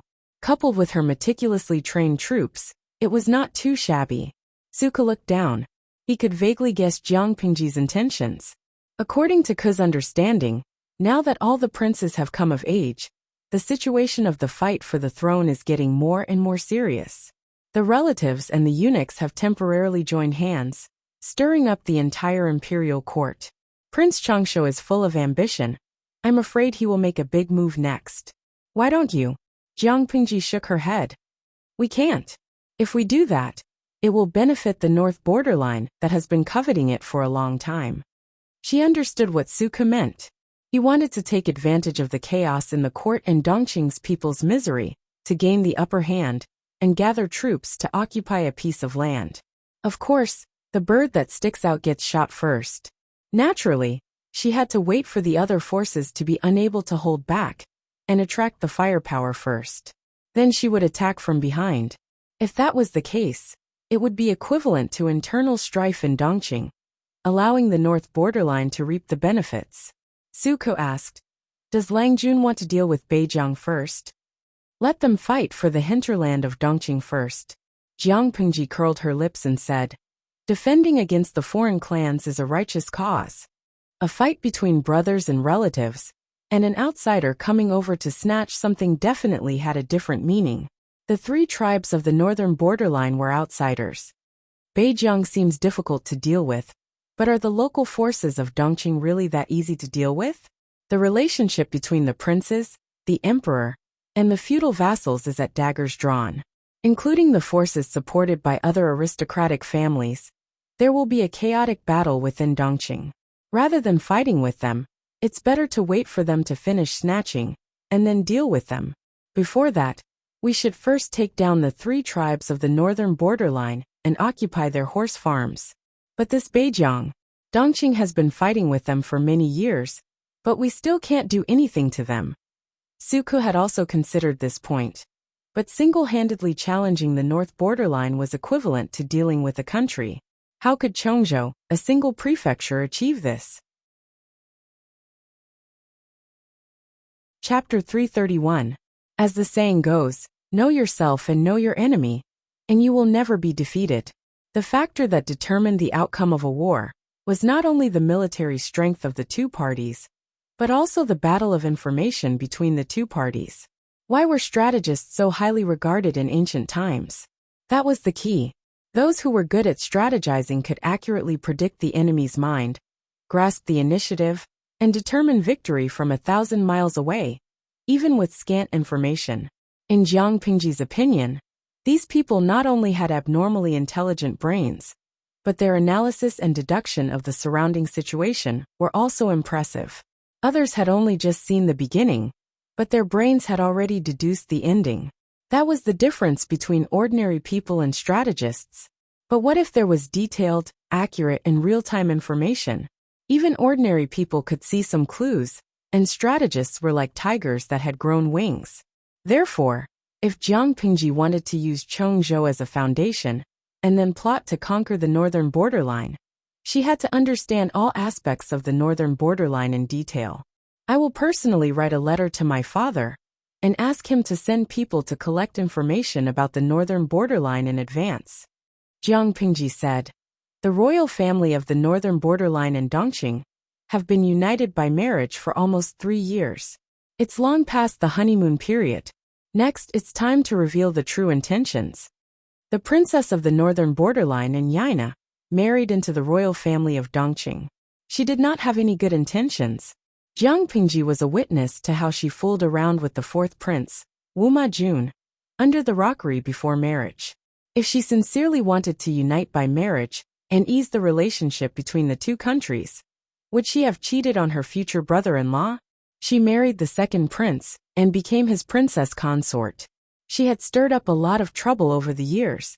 It was a pity that the residence of the Count of Jinbei became the biggest cannon fodder.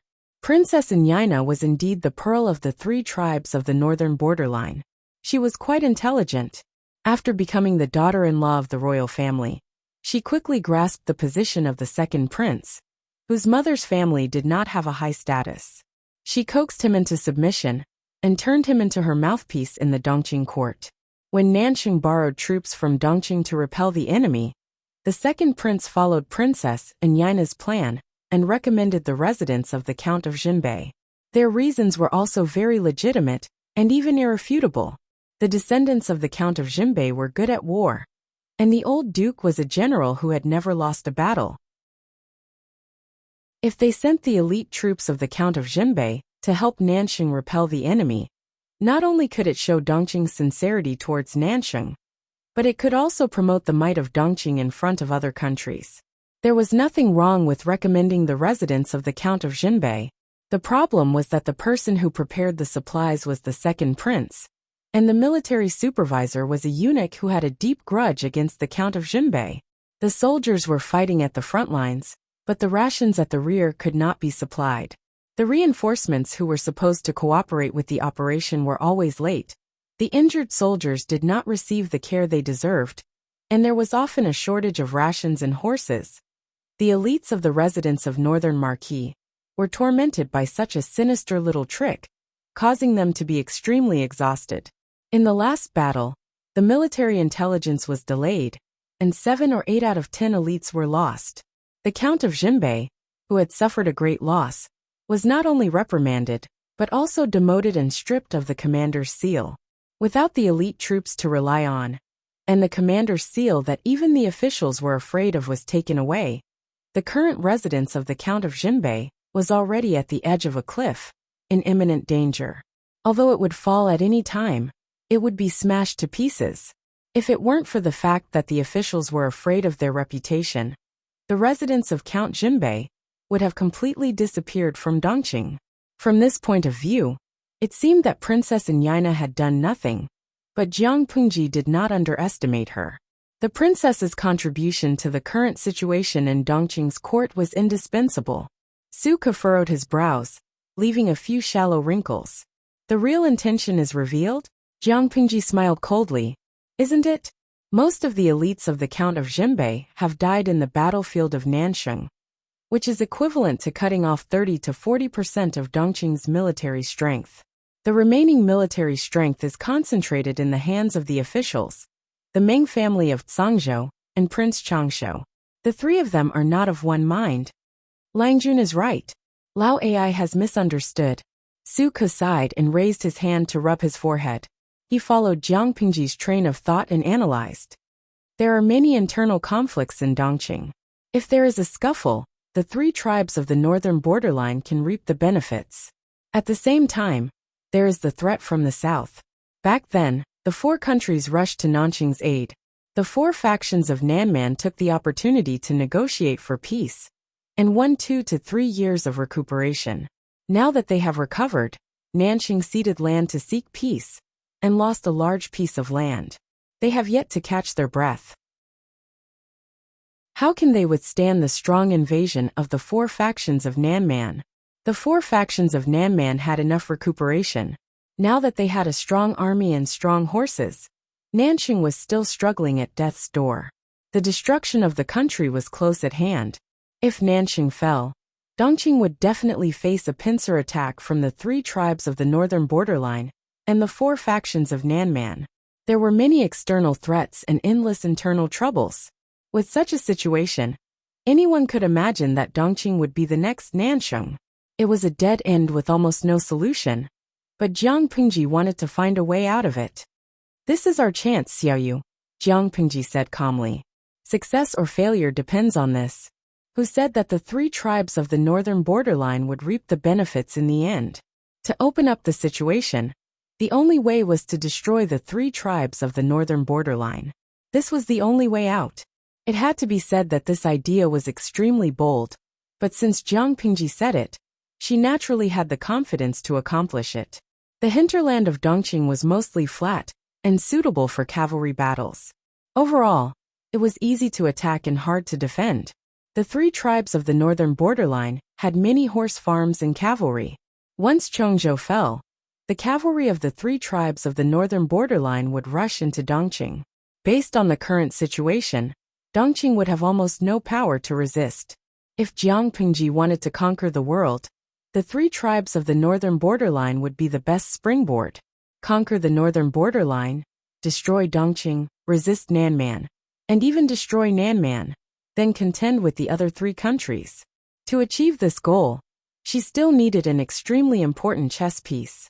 This chess piece must have the ability to help her restrain the nail that the 3 tribes of the northern borderline had planted in Dongqing, Princess Nyina. Everything is ready. The only thing left is the wedding of the 4th prince, Wu Majun. Jiang Pingji smiled mysteriously, but Suke did not understand. What did this have to do with the wedding of the 4th prince, Wu Majun? Just as he was about to speak, Jiang Pingji's eyes turned cold, causing him to subconsciously swallow the words in his throat. After a while, footsteps were heard from outside. Langjun, everything is ready. Taksha's gentle voice came from outside the door. Suke silently raised his eyebrows at Jiang Pingji and gave her a look. His Langjun was really amazing. The footsteps were so far away, but she could actually hear them. Yes, I'm tired. Go and prepare some hot soup and clean clothes. I want to take a bath later. Taksha bowed and said meekly, yes. Jiang Pingji's eyes darkened. She stood up and took a box from the shelf in the study. Let's stop here. Next, it's time for private matters. Jiang Pingji pushed the box in front of Suke and gestured for him to open it. Suke opened it according to her instructions. There was no gold, silver, or jewelry in it. There was nothing valuable either. There were only 2 dark yellow bamboo slips. Chapter 332. Suke took it out with trembling hands. There seemed to be an undercurrent under his calm expression. He almost couldn't hold back the trembling in his heart. His eyes were filled with tears. Jiang Pingji said lightly, this is the contract between you and Xuanmei. Take it as a wedding gift. According to the rules of the ancient times, the children of slaves were still slaves. They were born as slaves, and were even worse than ordinary people. Jiang Pingji didn't need to use the contract to control them. Their existence would also become their weakness. It was better to take the opportunity to solve it. Return the contract, get rid of the slave status, and be considered good people from now on. I have never regarded you as a servant of the Liu family. This can be seen from the fact that I allowed you to call yourself Ku instead of slave all these years. Xuanmei is my personal maid, but I've always treated her like my own sister. We're not family, but we're closer than family. Suke, I will be happy to see you marry her. However, if you become successful in the future, don't forget the relationship between you and her when you were young. Suke calmed himself down and suppressed the surging emotions in his heart. He bowed deeply to thank her. I will not forget today's promise. Jiang Pingji had warned him several times. How could Suke not understand her attitude of protecting Xuanmei? With this guarantee, Jiang Pingji reluctantly chose to believe him. However, the audience in the streaming room was worried. Lao Siji Lianmeng, #rubface. I feel that Suke has set up a big flag. Yinyuagia Zhugachinma. I hope it won't be a slap in the face, but it's a bit dirty. Matrimonial consulting lawyer, Sai. To be honest, based on my personal work experience, I don't think they will succeed. If Suko was placed in the modern world, he would be a future rich and handsome man with IQ, looks, and the ability to work. Xuanmei was an ordinary girl with looks but average other conditions. Although they were a good match, their potential was different. Their social status in the future would also be different. Boji and Broom. It can't be that different. Xuanmei's backer is the streamer. Suka dares to do this. Lao Siji Lianmeng. The streamer's temper is right. She is protective, but she has her principles. If Sunmei was self-reliant, the host would definitely be happy to help her. But Sunmei looked like a conservative ancient woman who was docile and obedient. If Suka really let her down in the future, she would probably choose to endure it instead of exploding. Not to mention, it wouldn't be considered as letting her down. After all, in the ancient era, one man had many concubines, and it was legal to have concubines. Jiang Pingji did not miss out on these comments. After a long time, she posted a bullet screen. Host V. I trust Xuanmei and Suku. As for their marriage, it was better to give their blessings first. That's right. Only then did the livestream viewers react. She hadn't even gotten married yet, and they were already saying bad things here. This wasn't a good sign. As a result, the screen in the live broadcast room exploded, and all kinds of large rewards fell from the sky. Small rewards like lollipops, lovers' hearts, and blue and white bounties were basically bundled together. Jiang Pingji took a peek at the backstage and saw the notification of rewards appearing like flowing water. Viewer, Inhumane Tycoon rewarded 99 groups of 1314 lollipops. Viewer, Don't Lack Money rewarded 666 groups of 520 lovers' hearts.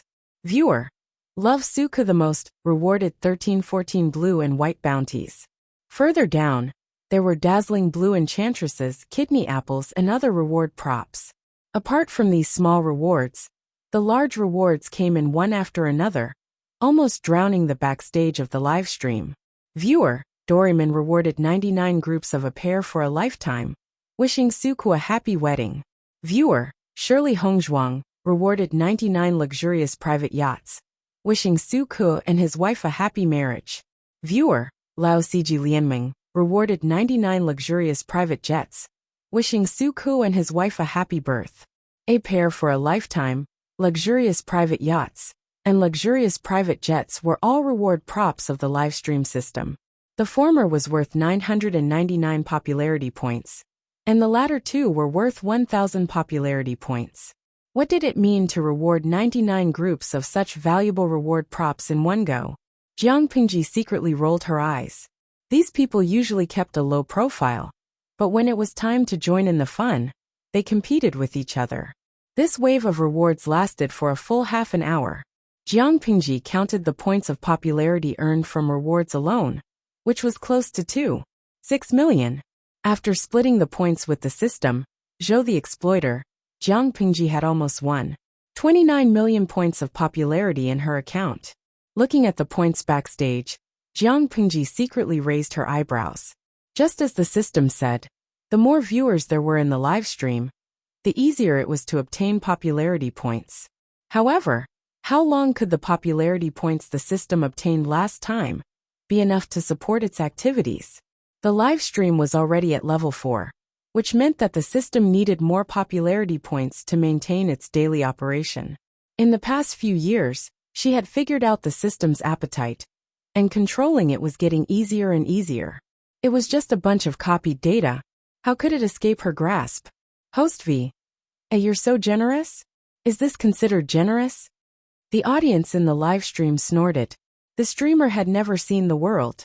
There were many rich people in other live streams, and their actions were considered generous. They rewarded without saying a word. If Jiang Pingji was willing to act cute and call them brothers and uncles, the rewards would be even more. Even if she did not sell her body, there would be many rich people fighting to spend money on her. This was called a child who cried and screamed would get milk.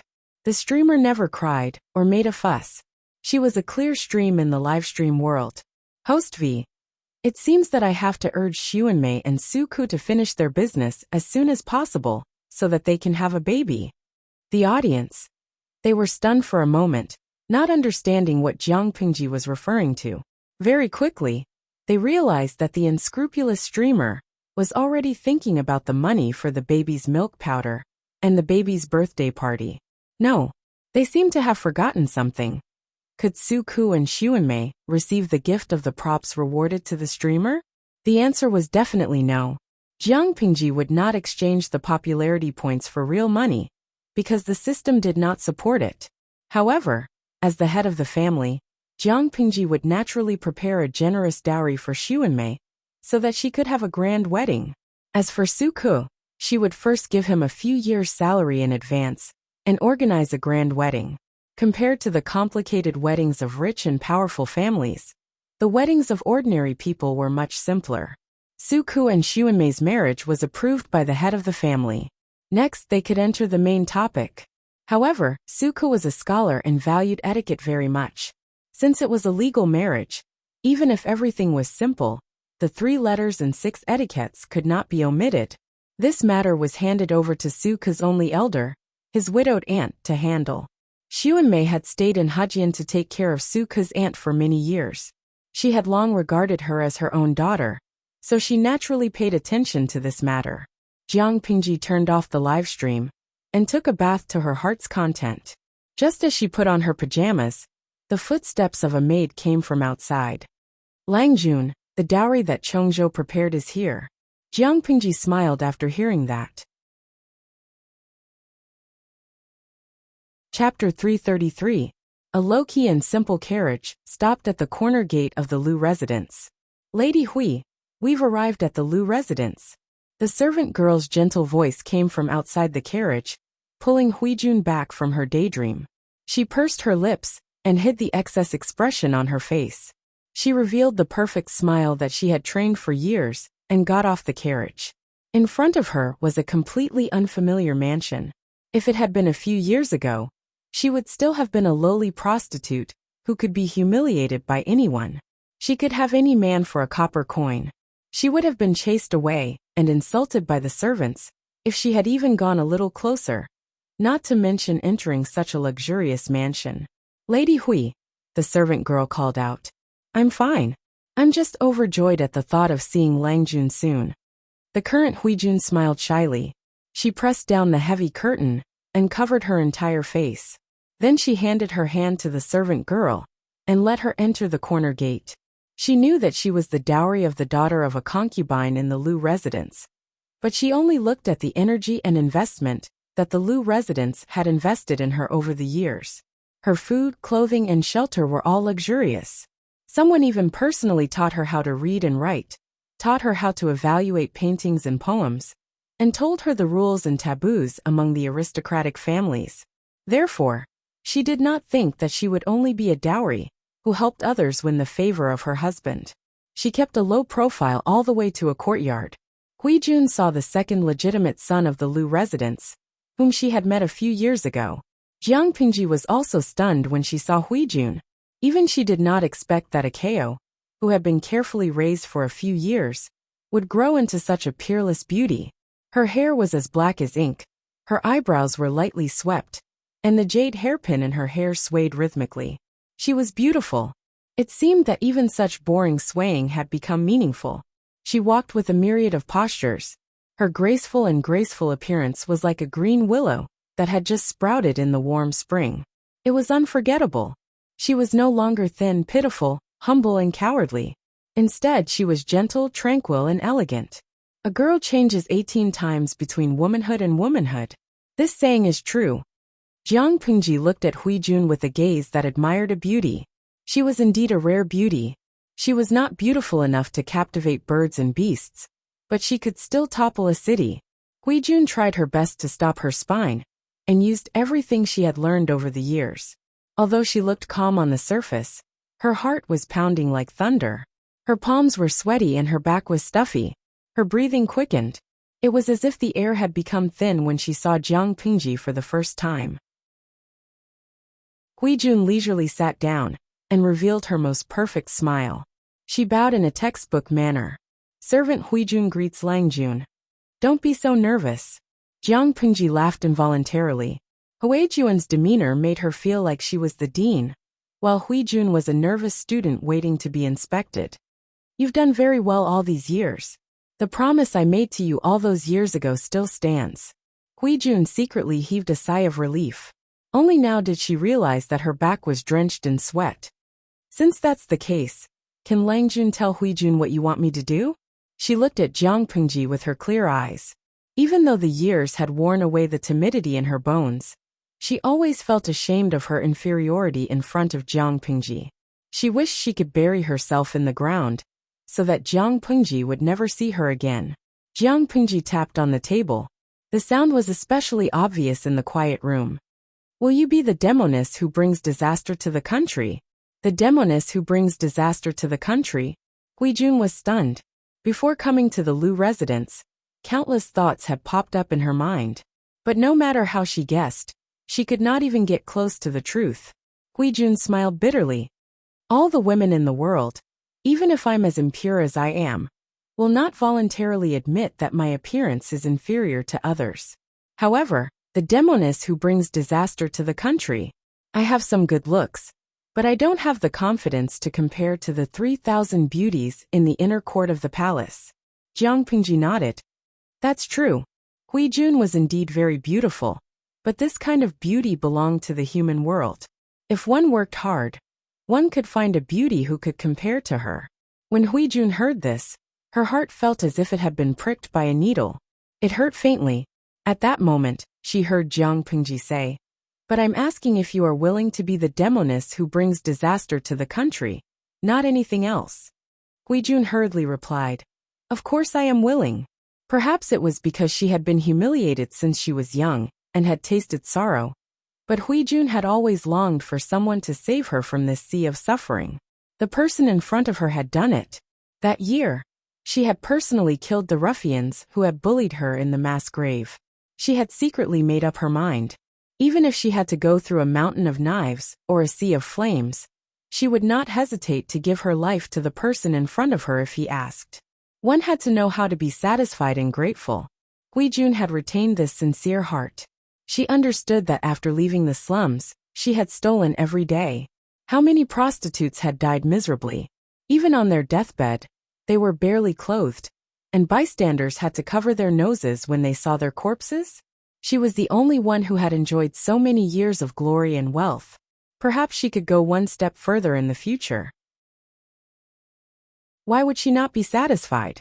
As soon as she finished speaking, she heard the youth in front of her say to her, "If that's the case, I'll give you some good fortune." Huijun lowered her head and bowed. Jiang Pengji was speechless again. It's not that easy to be the demoness who brings disaster to the country. You might even face the situation of being reviled by the people of the world. So consider carefully. Huijun shook her head and said, "Longjuan's words are wrong. So what if I'm the demoness who brings disaster to the country? Isn't that the noblest woman in the world? Everything in the world is at your fingertips. You can live freely and not be trampled on and humiliated by others. You can even make those who were once high and mighty bow, or even break their backs. How is that not good? As for what happens to one's reputation after death, one is already dead. Who cares about what happens after death? So what if the people of the world reviled her?" Throughout history, although no femme fatale could end well, no one had the ability to teach them a lesson. No matter how they died, they enjoyed glory and wealth while they were alive. Jiang Pengji choked on Huijun's words. She did not expect Huijun to think that way. It's naturally the best that you can think that way. Jiang Pengji raised her hand and pointed at the medicine on the table that was still steaming. "Drink it." Huijun got up and took 2 small steps. Without asking what the medicine was, she raised her hand and picked up the bowl of black, bitter, and unpleasant medicine. She tilted her slender and fair neck and gulped it down. Jiang Pengji passed her the candied fruit. She accepted it readily and silently kept it in her mouth. When the bitter taste in her mouth was suppressed, she spoke timidly.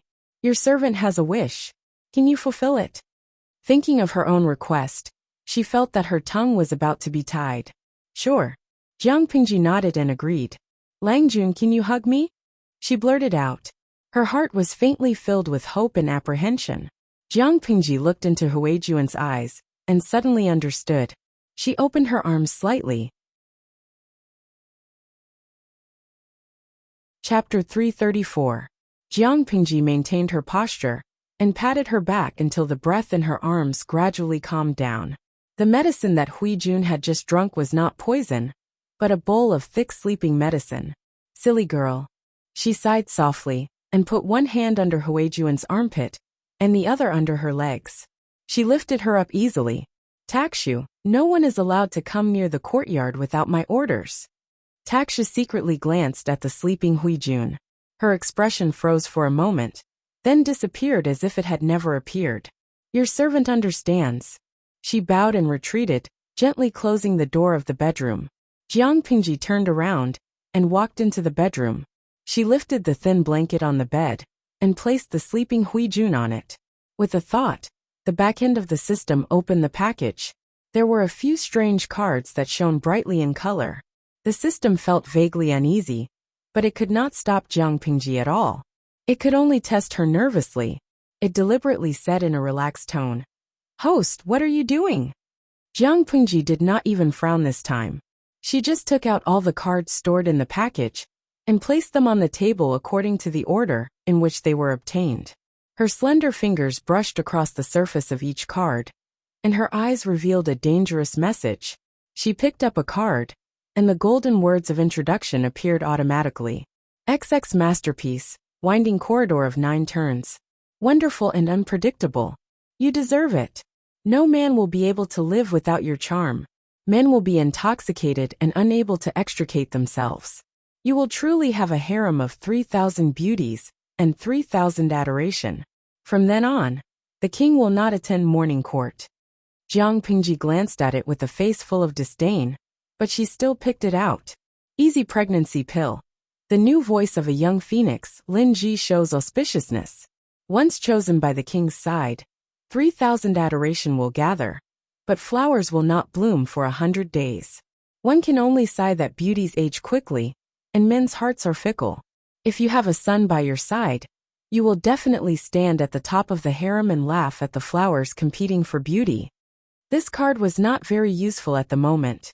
After Jiang Pingji thought about it, she put it away and picked up the third card.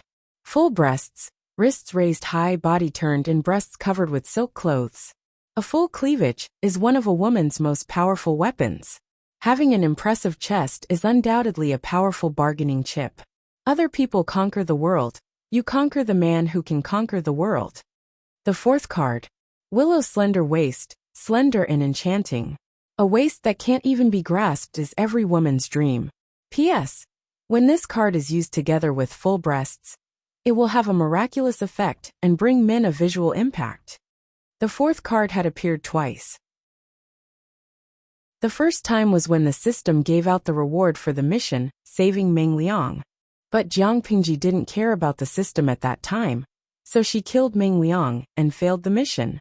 Later, in the semi-interactive livestream mode, Jiang Pingji started the livestream mission. After completing the mission, she drew a card from the silver chest. The system lived up to its reputation as a harem drama streaming system. It understood the essence of the appearance association, and most of the rewards it gave were to improve one's appearance. Apart from that, there were also quite a number of limb correction devices, such as this one, straight jade legs. Long and slender, perfect and flawless. Another example, snow white wrist, slender like a willow, elegant and alluring. Not only did it improve one's appearance, but it also enhanced one's temperament and charm. Cold and aloof, seductive to the bone. After using it, one will have the cold and elegant temperament and natural charm of the goddess of the ninth heaven. Jiang Pingji was also confused by the description of the card. Was her language bad? Or was the system contradicting itself? Actually, that was what the system wanted to express. A cold and aloof fairy in front of others. But a slutty woman in bed? But that was not the main point. Jiang Pingji had always thought that it was the most shameless of all the cards. Eternal Virgin. Use this card and you will have the firmness of a virgin. When used together with XX Masterpiece, both of them will have a qualitative improvement, allowing a man to enjoy eternal happiness. The Emperor loves color. A moment of freshness won't make him linger on you. Only by being fresh all the time can his heart and body be attached to you, so that the emperor's favor in the harem will never fade. Other than that, there were other cards with different functions. For example, she had delicate snow-white skin, silky black hair, light pink fingernails, cherry blossom-colored lips, mesmerizing eyes, long and thick eyelashes like a small fan, slender and sensitive neck. Jiang Pingji did not slack off in the past few years. She did live streaming when she needed to, and she did it in whatever mode she needed to. With such diligent work, she gradually accumulated a large pile of cards over the years. At the beginning, the rewards given by the system were more expensive. As time went on, the cards that were drawn became more and more ordinary. Basically, they only modified and optimized parts of the body, while some increased some charm. Jiang Pingji did not expose the system, and pretended that she did not know. System, you're so smart. Why can't you guess what I'm going to do? Jiang Pingji sneered coldly and mocked. We've been tied together for almost 4 years. Don't you know me well enough after such a long time? Do you think I'll use these cards on myself? Of course, I'm not taking them out to admire the contents. Guess what I'm going to do? System. It did not dare to guess. Jiang Pingji said. I remember I asked you before. These cards do not take effect instantly. No matter how powerful the system was, it could not complete plastic surgery for someone in an instant. According to Jiang Pingji's knowledge, the effects of all cards were slowly modified based on the user's foundation. The length of the modification depended on the final effect. For example, temperament modification, most of them only required 1 or 2 days. Others required 10 days to half a month. The system did not want to say anything, but Jiang Pingji's actions made it anxious. Host, using items produced by the system on someone other than the host is against the relevant regulations of the system. Jiang Pingji sneered coldly and threw out a card. The system looked at it and was suddenly speechless. The content of the card was a little ridiculous. Yang Baoxiang, natural body fragrance.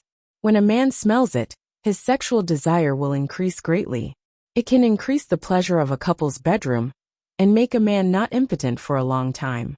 The card used a woman's body as a carrier, but the one who benefited in the end was the man. Strictly speaking, it was considered to be used by someone other than the host. Jiang Pingji carefully studied the original contract. There was no such clause. The system's words could deceive unfamiliar people, but to deceive her? Haha. The system tolerated it and finally chose to curl up. It was powerless to stop Jiang Pingji's actions. Chapter 335. Huijuan's face quickly turned red. She furrowed her brows as if she was enduring great pain. She grabbed Jiang Pingji's sleeves with both hands and curled up her body like a prawn. Her skin was covered with a thin layer of sweat. She looked very helpless and pitiful. One could not help but feel pity for her. Jiang Pingji blinked her eyes. Her mind, which had yet to waver, calmed down again. The system said, Host, you're digging your own grave. You've seen her at her worst. Aren't you afraid that she'll harm you once she gains power? You have to know that some people in this world deserve to be trusted, and some don't. Jiang Pingji curled her lips and said firmly, It's obvious that Huijun has the right to be trusted by me. I won't doubt someone I trust, unless she betrays me. It was not an easy task to plot against Jiang Pingji. You saying such naive words only proves that you don't understand people's hearts well enough. The system said coldly, Human nature is very complicated. The person in front of you is obviously not someone of noble character and unquestionable integrity. Host, you did pull her out from the lowest point of her life. She will indeed be grateful to you and want to repay you with her body. But once she gets to a higher place, this experience will be a dark history that she needs to erase. Jiang Pingji laughed mockingly. You're a system, and you want to teach me what human nature is? The system choked hard at her words. If it had an expression, its face would be as black as ink and as gloomy as water. After a while, the system spoke in a strange tone. Actually, host, you shouldn't have satisfied her request just now. She already knows your gender. Jiang Pingji asked why. The system said, according to the analysis of the system's data, This woman adores you and admires you. If you didn't expose your gender, she would still be immersed in it. Many facts have proven that women who have a place to return to are far easier to control than women who have no attachments. If she really falls in love with you, she'll work for you for free. Aren't you afraid that she'll turn evil and take the opportunity to stab you? This time Jiang Pingji laughed. She thought she was shameless enough, but she didn't expect the system's true colors to be so hateful. I think you seem to have misunderstood. Jiang Pingji shook her finger and said seriously, first of all, it's a fair deal between me and Huijun. I'll give her glory and wealth, and help her pave the way to the top. In return, she'll work for me and help me achieve my goals. It's only fair. If he used fake feelings to deceive and restrain her, it would be considered as emotional fraud. In my opinion, this is a method that only scum would choose. The system said that Huijun was in love with her, and Jiang Pingji could tell. It was precisely because of this that she agreed to Huijun's request in order to sever her thoughts. It would have been fine if he didn't know about it. However, he clearly knew that Huijun was interested in him, yet he pretended not to know about it. He allowed the other party to carry the misunderstanding and become the bride of the Lu residence's younger sister's concubine. According to the plan, he would walk the path of a demoness who brings disaster to the country. If he wasn't scum, then what was he? Jiang Pingji didn't have any moral values, but she couldn't bring herself to bully the feelings of the weak. On the other hand, the system that made such a suggestion, that's all you've got. There was nothing to fear. Huijun slept soundly for the entire night, almost dreamless until daybreak. Ever since she could remember, she didn't know that she could sleep so peacefully and so relaxed. She got up in a daze, and the unfamiliar blanket covering her slid down as she moved. She couldn't help but be startled. Looking around, she realized that the furnishings were very clean and neat, and there was a faint fragrance of incense in the air. It didn't look like a lady's boudoir at all. Are you awake, miss? An unfamiliar female voice came from outside the room. Huijun pursed her lips and said cautiously, yes. She had already guessed who the room belonged to. Takshu pushed the door open, and a few maids followed behind her. They carried copper basins, towels, and other things and silently helped Huijun wash up. Miss, you're really pretty. One of the maids was stunned and couldn't help but murmur. There was a hint of infatuation in her eyes. Huijun frowned, feeling puzzled. She knew that she was pretty, but it shouldn't be to the extent that the servants of the Lu residence would be so dazed, right? Looking at the lady in the mirror, Huijun's eyes were filled with hesitation. Her face was still the same, and her facial features were still the same. But for some reason, there was something more than the day before that made her even more bewitching. After washing up, Huijun secretly calculated in her heart, feeling a little apprehensive. Your servant offended you yesterday, Langjun. Please forgive me. When Huijun appeared on the screen of the streaming room, Jiang Pingji seemed to hear countless howls of wolves. She smiled. She wasn't attracted by that bewitching aura, and her eyes were still clear. You're not guilty, so why do you need to forgive me? Do you want to sit down and eat with me? Your servant will boldly accept your invitation. In ancient times, there were very few varieties of breakfast. Even the gentry only ate a little more meticulously. However, the audience in the streaming room expressed that even if they had watched it for a few years, they still wouldn't get tired of it. Moreover, there was a classical beauty today. She was a feast for the eyes, and they could eat a few more meat buns just by looking at her. The two of them finished their breakfast in silence, and Jiang Pingji dismissed the other servants. Do you know what to do in the future? Huijun thought about it and said, help the second Nyangzi gain favor and fight for the fourth prince's favor? After all, she was a bride accompanying the bride. Apart from that, she really didn't know what else she could do. However, if that was all, it wouldn't explain the amount of effort the Lus had invested in her. No, in fact, this has nothing to do with my sister, Jiang Pingji said calmly. Nothing to do with it?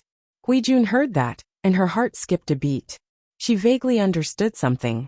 She didn't know about the fight for the throne, and she didn't know which prince was more likely to ascend to the throne in the future.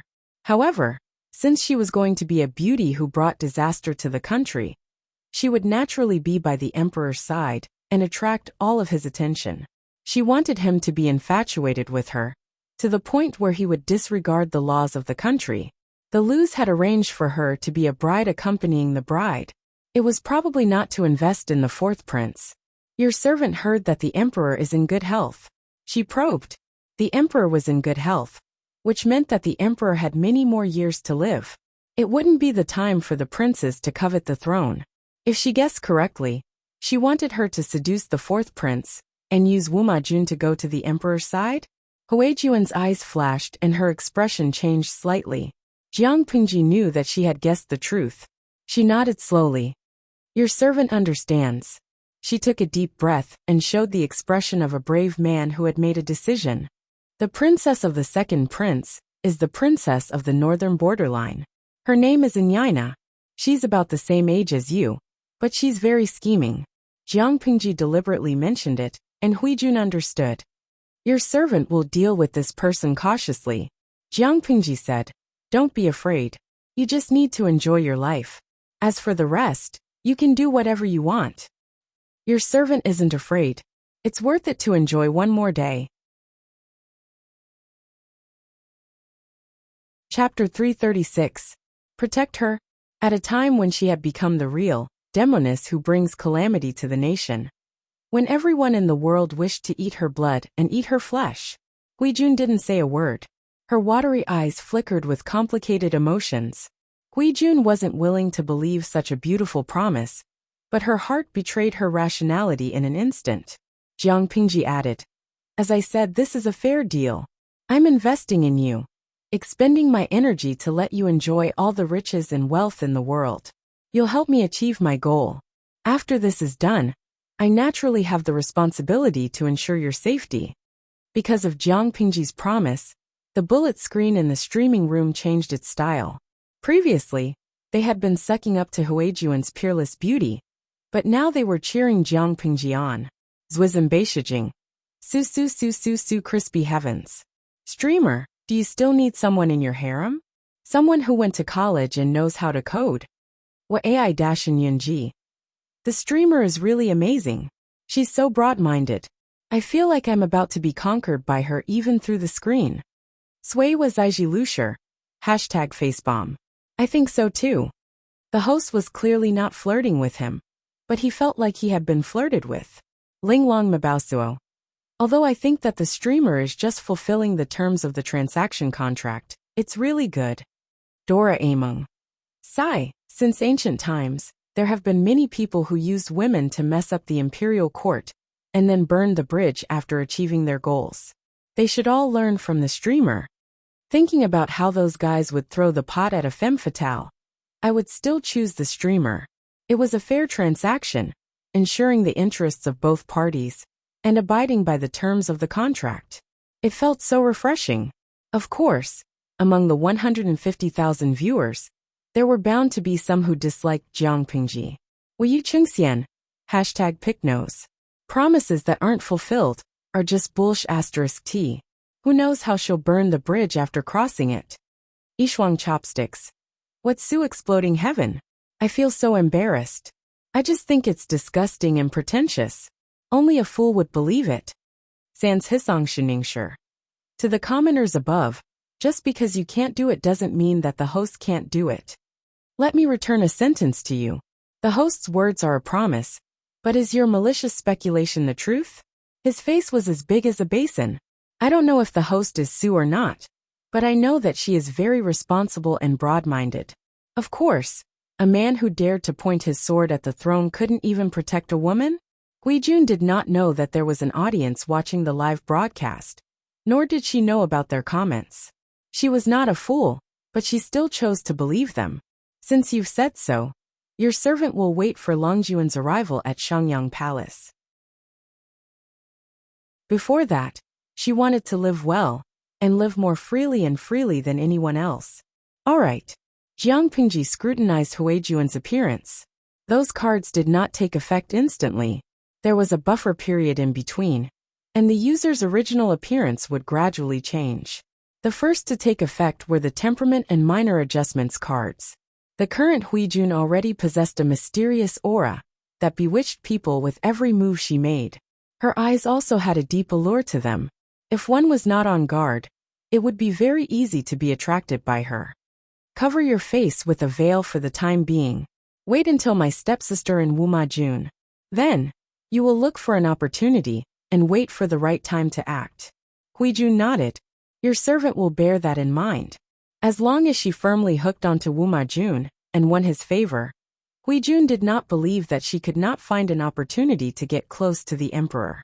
Jiang Pingji thought of a certain detail and mentioned it to Huijun, lest she break a taboo in the future and be harmed instead. Your appearance is very similar to the white moonlight in the emperor's heart. Use this well. It may become a sharp weapon for you. If you can replace the white moonlight, that would be the best. Jiang Pingji smiled coldly and said to Huijun, of course, you don't have to deliberately imitate that person's words and actions. After all, a substitute can never replace the original. Only by becoming another white moonlight, the beloved of the emperor, can you gradually erase everything that the previous person left in the emperor's heart. As for how exactly to do it, you're so smart. You can figure it out yourself. White moonlight. Huijun did not understand. She did not understand what the term meant. A sweetheart that one wishes for but cannot get. Or in other words, one has already obtained, but has no choice but to give up for some reason. Huijuan's eyes widened in surprise. In the hearts of the people, the emperor was the most omnipotent person in the world. There was actually a person in this world that the emperor could not obtain. Oh yes, after you enter the palace, remember to secretly investigate the Wang family. The late Wang Guifei was the birth mother of the fourth prince, Wuma Jun. Huijun silently remembered all of this. She tilted her head, her eyes filled with doubt. I wonder what kind of temperament the white moonlight in the emperor's heart has? Jiang Pingji thought about it and said, probably the kind of weak woman who can't breathe without a man. Your servant understands. Since the white moonlight was a gentle fairy, Jiang Pingji would take the bold path and be a seductive enchantress. After temporarily settling Huijuan's matter, she rummaged through her little treasury and picked out many good things for Xuanmei's dowry. As she was listing out the items, Takshu, who was outside the house, pushed the door open slightly. She bowed and said, Langjun, the second Nyangzi requests to see you. The second Nyangzi? That stepsister? Jiang Pingji frowned. She rummaged through Lu Shi's memory and could only find a vague young figure. Although they lived in the same house, Lu Shi had almost zero contact with his stepsister. After Jiang Pingji came here, she had never seen her. Later, she went to Langyi to study, so she had never seen the legendary second Nyangzi of the Lu residence. Let her come in. Jiang Pingji tidied up the table. Not long after, light footsteps and the rustling of clothes came from behind the screen. When she saw her stepsister's face, she suddenly smiled. She completely understood Lu Shi's intentions. Why did he insist on marrying her stepsister to Wuma Jun? Have a seat. We're a family. There's no need to be restrained. The second Nyangzi sat down according to her words. She looked at Jiang Pingji for a long time without speaking. Her gaze was timid, as if she had been bullied. The two of them looked at each other. Neither had the intention of taking the initiative to break the silence. In the end, it was the stepsister who could not bear it anymore. She nervously twisted her handkerchief and secretly bit her lower lip. Brother Shi, I'm here today for a favor. What is it? I'm about to marry into the royal family, but my birth mother still has no status. Jiang Pingji interrupted her and said, and then? Brother Shi, can you write a letter to father? My identity in the residence is rather awkward. If I marry into the royal family, which has strict rules, and someone uses my birth mother's matter to poke my nose, father and brother Shi will lose face, won't they? Jiang Pingji narrowed her eyes and looked at her stepsister. Whether her words were true or false, could not be hidden from Jiang Pingji's eyes. Chapter 337. Her stepsister choked on her words, but she still didn't give up and said, I just want to give my birth mother a title. I have no other intentions. Her father had been away from home for many years, and had never been to the backyard. She was depressed and could only rely on her younger sister. Now, little sister was about to marry into the royal family and become someone else's wife. In the future, she would no longer have the opportunity to serve mother. Brother, she as children, you and I should understand this worry. Her stepsister spoke very sincerely. Her eyes were faintly filled with tears, which moved the hearts of those who saw it. The audience in the live broadcast room also softened. Tuta Faccio. She's quite a filial girl. I think it's normal for her to help her lowly mother get a status. Noodle House head chef, Sai, he looks so pitiful. Lao Siji Lianming, what a pity. The host was born from his first wife. This concubine-born sister, and the host were not born from the same mother. In modern terms, would you want to help a mistress get a proper status just because your half-sister is pitiful? Isn't this a joke? Go to the toilet with fingers. The problem is that ancient times and modern times are different. In ancient times, it was legal for people to have multiple wives, okay? They were not mistresses. It's legal for a man to have more than one wife, not 3 or 4 wives. In addition, I've been following the live broadcast room for several years. My stepsister's birth mother can't even be considered a concubine. How can she have the face to ask for a status? Although it was called filial piety, it was actually more of a threat. Jiang Pingji frowned and glanced at the bullet screen in the streaming room. She sent a bullet screen to quell the debate. Host V. My stepsister is not my biological daughter, she was adopted. She didn't know, but her biological mother definitely knew. Naturally, she wouldn't urge her to ask for a title. This could only be her own idea. If she was really filial, she could have written a letter to her father after she got married. She hadn't even gotten married yet she came to me to tell me about this. In the name of filial piety, it was actually a threat. How could her thoughts be pure? She was Lu Shi's only legitimate son, but she was now 15 years old. In ancient times, she would have been a man who could have married and started a career. What kind of adult son would interfere with the status of his father's concubine? Jiang Pingji looked at him coldly and asked. First of all, you only have one mother, which is your father's legal wife. Secondly, mother had helped father take care of the backyard for many years. Had she ever mistreated anyone? If your words spread out, are you trying to accuse mother of being unjust, saying that she was harsh and sinister? His sister's face turned pale, and she did not dare to speak again. Jiang Pingji took out a booklet from the table and threw it to her. She said, "This is the list of dowry that I prepared for you. It's more than enough. You don't have to be petty with me. You can go and look at the other concubine daughters. Which one of them has such a generous dowry? Marrying the 4th prince was the best marriage that father had planned for you. Mother was afraid that you would feel inferior and think too much, so she opened the treasury to prepare for your marriage." His stepsister's face looked as if it had been painted with several layers of lime water. It was deathly pale, and her eyes were filled with terror as if her thoughts had been seen through. Jiang Pingji squinted her eyes and said in an impolite tone, "Don't think that the manor lacks anything from you. I don't owe you or your birth mother anything. You are going to marry into the royal family and have a meteoric rise. But so what? You said that as a child, I should understand your filial piety, but you are also going to be a wife.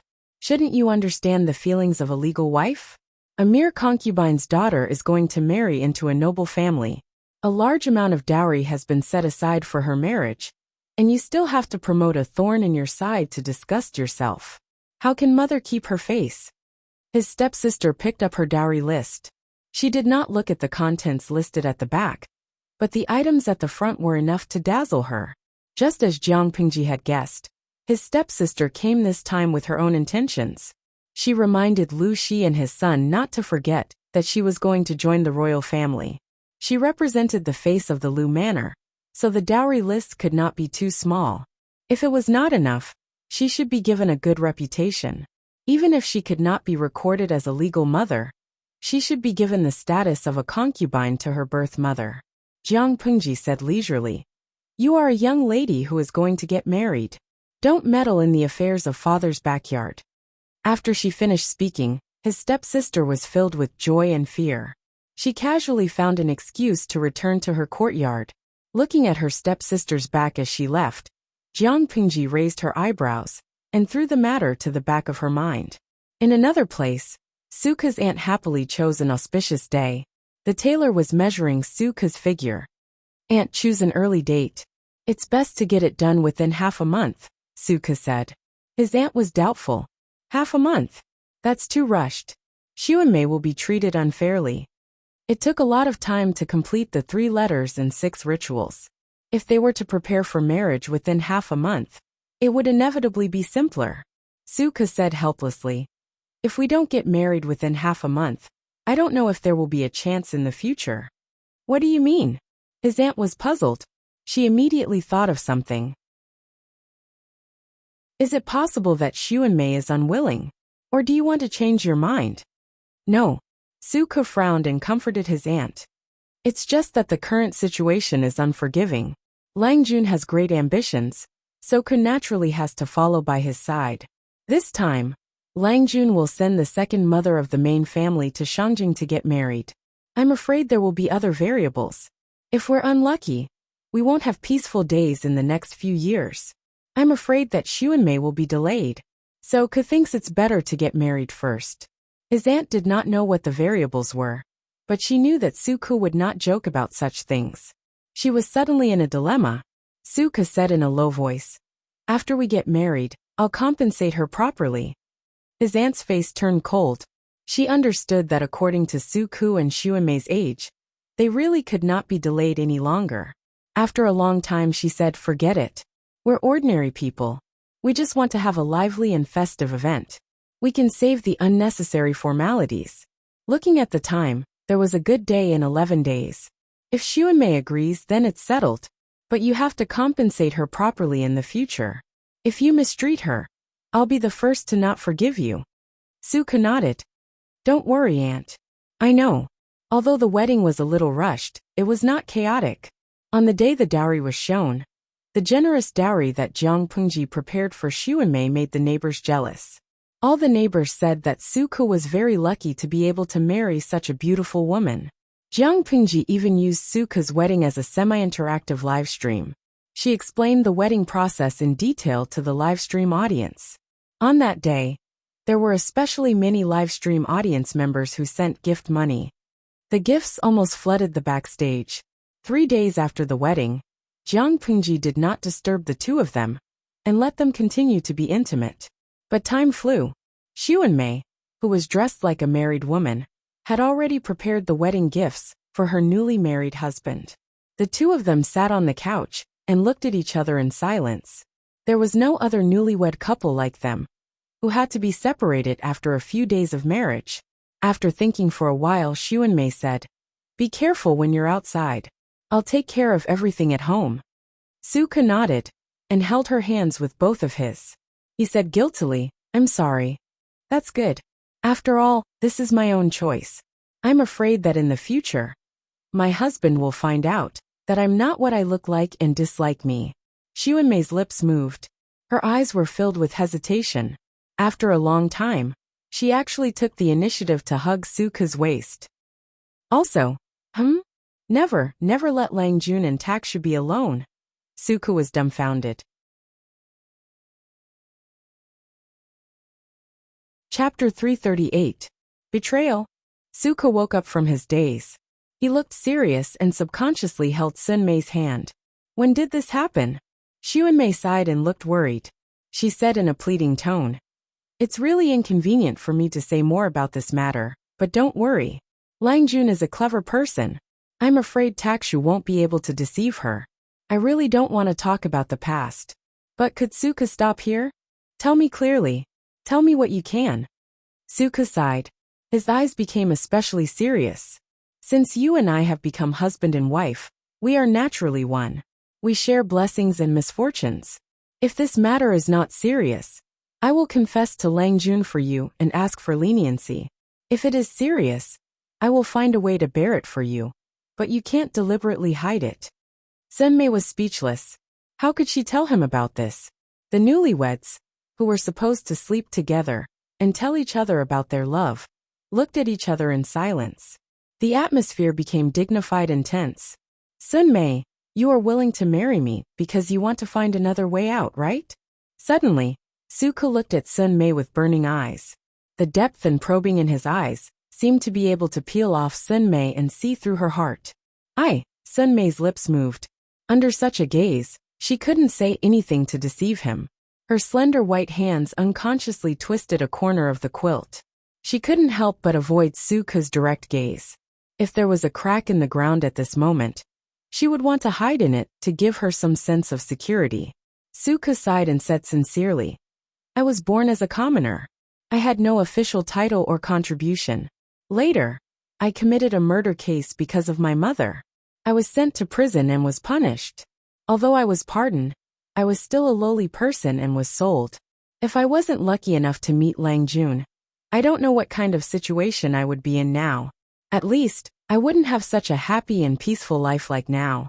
My aunt could live out her old age, and I had a beautiful wife by my side. Therefore, to me Lang Jun is more important than my life. Sun Mei's heart skipped a beat. She couldn't help but clench her fists. Actually, I used to wonder what kind of luck I had to make you, who was by my Lang Jun's side, fall in love with me at that time. Now that he thought about it, there seemed to be a hidden reason. This hidden reason probably involved a lot of things. Xuanmei, since you've married me, you'll be husband and wife in this life. I'll never abandon you. So no matter what it is, you and I will face it together. When Suko went to Shangjing with Jiang Pingji for the first time, Xuanmei expressed her feelings to him, but he did not agree. It was not that he was not moved, but he carefully considered his own conditions and future. He felt that he should not delay such a good woman, so he tactfully declined. But in the next few years, he saw Xuanmei's efforts and remembered it in his heart. His aunt repeatedly told him how filial and obedient Xuanmei was, and how deeply she loved him. Because of all these, even if Suko had a heart of stone, he couldn't help but feel pity and admiration for her. Suko held Sun Mei's hand and realized that her palms were covered in cold sweat, and her fingers were still trembling. I don't know much about this either. After a long time, when the candle in the room was burning quietly, Xuanmei hesitantly opened her mouth. You don't know much? Suko was even more confused. Why would I lie to you at this moment? Xuanmei lowered her head. Her long eyelashes cast a fan-shaped shadow. I really don't know much. In fact, I'm not from Dongqing. I'm originally from a small village at the border of Zhongzhou. I still remember that there was a drought in my hometown. There was no harvest for thousands of miles of wilderness. Every family would fight to the death for a bit of tree bark. From Zhongzhou? Suko was shocked. He hurriedly gathered his thoughts and listened carefully to Xuanmei's story. Later, my father was instigated by someone and actually wanted to sell my mother to a brothel in exchange for some food. I was stubborn at that time and was famous for being shrewd. It was as if my heart was covered with lard. I raised a kitchen knife and chopped the man until he was half dead. Xuanmei's calm narration made Suko shocked and distressed. He was afraid that she dared to kill her father, but the reason she did it was because she had no other choice. As for distressed, it was naturally because he felt sorry for the young Xuanmei. I was extremely afraid. Every time I closed my eyes, it was as if there was a malicious spirit surrounding me, wanting to take my life. Killing one's father was an unforgivable crime. Even if her father was not dead, Xuanmei was so afraid that she wanted to escape. However, a large-scale drought and food shortage created a large number of refugees.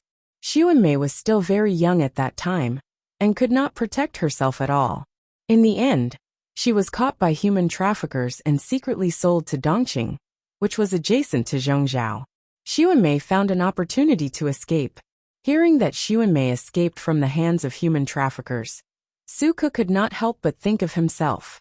He was also prepared to escape, but Jiang Pingji intercepted him, and his plan went to waste. Later, I became a child beggar. I met an old beggar and learned some stealing skills. I was so hungry that I went to steal. That day, I accidentally stole the jade pendant from the late madam's waist. Speaking of this, Xuanmei couldn't help but burst into a smile. Fortunately, this servant was lucky to meet the late madam, who was kind and generous. If it was someone else, I'm afraid they would have been beaten to death. The late lady, who was Gu Min, felt that Xuanmei was pitiful. She was also a girl. If she continued to wander the streets, her future would be ruined. She had the body of a beauty. When she grew up, wouldn't the hooligans have designs on Xuanmei? Therefore, Gu Min brought Xuanmei back to the Lu residence and made her a servant in the residence. She guaranteed that she would not be hungry for 3 meals a day. I thought that this would be the end of my life. I would marry a manservant after I reached marriageable age. When I got older, I would become a wet nurse in the residence and serve the young master. Unexpectedly, the late lady's health deteriorated day by day. That year, when the plum blossoms were in full bloom, she suddenly passed away. After Gu Min passed away, only Lu Shi was left. The entire Lu residence was shrouded in dark clouds. Lu Shi carefully selected and finally chose Xuanmei and Takshu to be his personal servants. He secretly ordered someone to teach them martial arts. Looking at the root, Xuanmei's background was very clean. She was indebted to the late Gu Min, so she would not harm Gu Min's bloodline. Lu Shi thought very well and made very thorough arrangements, but his plans could not keep up with the changes.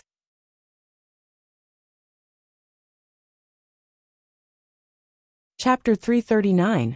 Suku asked, "Is there something wrong with this couple?" Xuanmei nodded. "I was young when I escaped from my hometown, but I could still remember what my parents looked like. They were strangers. How could they be my parents? But they brought my parents' belongings." Xuanmei sensed something was wrong, so she pretended to admit it. The family had a private conversation for a while. She was told that her parents and younger siblings were all in the hands of the other party. If she was not willing to obey, those people would die. On the contrary, if she was obedient, her parents and younger siblings could live a good life. Xuanmei was skeptical. She did not care about her father's life, but she could not abandon her mother and younger siblings. "I promised to be their informant in Mole." Speaking of this, Xuanmei's expression became a little weird. "But that group of people only asked me to keep an eye on the second Nyangzi in the backyard. If there is any unusual movement, I must report it." Xuanmei was really confused by such a strange order, but she obeyed and carefully monitored the second Nyangzi all these years. Her daily life was either reading, painting, or doing needlework. She was sunbathing, admiring flowers, and playing with the maids around her. Suku asked, "What's going on with Takshu?" Which lunatic would stare at the daughter of a concubine in the backyard of the Lu residence? Both husband and wife were confused by this question. "I didn't know that Takshu was also a mole at first. But Takshu and I are both Longjuan's personal maids. We have a lot of interactions, so I gradually noticed her abnormality. She is especially attentive to the second Nyangzi, and some of her actions are also very suspicious." Suku nodded. "But what's so strange about the second Nyangzi? Why is she being watched by a strange force?" Xuanmei shook her head. "I don't know either." Suku was speechless. "Probably because the content of the reports is similar, fewer and fewer people contact me. Who would have the time to listen to a girl's daily life? It would be boring if they listened too much. Without them, I don't know how my mother and younger sister-in-law are doing. I had no choice but to find a way. I used my connections and asked the servants of the Lu residence who did business in Zhongzhou to help me find out. Unexpectedly, my father did not survive the drought. In the end, my mother voluntarily sold herself to a brothel to let my younger sister-in-law live. It's just that they had a hard life. Their younger brother was beaten to death by a local ruffian, and their younger sister was murdered. They're all gone. In other words, that group of people was deceiving Sun Mei. Not long after Sun Mei received the real news about her family, the swindler who hadn't appeared for a few years appeared again. I really want to see what kind of tricks these people have up their sleeves. I'll just feign civility with them." Some killing intent flashed in Xuanmei's eyes. She said coldly, "But this time, they don't care about the second Nyangzi. They even ordered me to keep an eye on Langjun." Suku asked, "When did this happen?" Xuanmei thought for a moment. About 3 years ago, Langjun implemented the food purchase restriction and was preparing to go to Shangjing. The change of command made Sun-mei vigilant. Thinking of the late wife's appreciation, she could not do anything to hurt Lu Shi. Are there any other orders besides keeping an eye on Lang Jun? Xuanmei said. There is such a saying, but I think it's best if you don't listen to it. After listening to Xuanmei's explanation, Su Ke relaxed a lot. At the very least, up until now, Sun-mei had not made a huge mistake. There was still room for redemption. Therefore, his tone was also a lot more relaxed. What on earth is it that I can't listen to it? Xuanmei secretly rolled her eyes. The other order that the informant gave me was to make Lang Jun become a well-behaved noble lady, while he is still unsettled. Su Ke was dumbfounded. No matter how heroic Lang Jun is, he is still an upright man. How can he be molded into a well-behaved noble lady? Xuanmei sneered. That's why I said it's better if you don't listen to it. Su Ke was speechless. He still did not understand. These orders made me panic, so I wanted to stop at the brink of the cliff. Xuanmei feigned civility with those informants while thinking about a way out. Then she met Su Ke. My original plan was to marry you, and then use the money I have saved over the years to redeem our marriage contract. After that, I would go far away. Before Xuanmei finished, Su Ke interrupted her. If you want to leave the Lu mansion, you don't have to marry. Xuanmei rolled her eyes. Darling, it's easy for you to say that. I am a young girl. How can I be safe walking outside alone? I'm just afraid that before I go far, I will already be targeted by sneaky people and be sold to those shady places. Su Ke was speechless. Moreover, you don't have to belittle yourself. Among all the servants in the Lu mansion, even if you have a tattoo on your face, your appearance is still the best, not to mention your knowledge and way of talking. For a girl, isn't he a good candidate for a husband? Xuanmei knew her identity, and she did not want to climb up the social ladder. However, she had to find someone that suited her. She pestered Su Ke at first because she was in a hurry to escape from the Lu mansion, but later, she really wanted to marry Su Ke. Then you reminded me to be wary of Takshu. Did the orders given by the informant change again? Xuanmei sighed and said, maybe I want to marry you too much, so I acted improperly and made those people hate me. What do you mean? Taksha tested me a few times.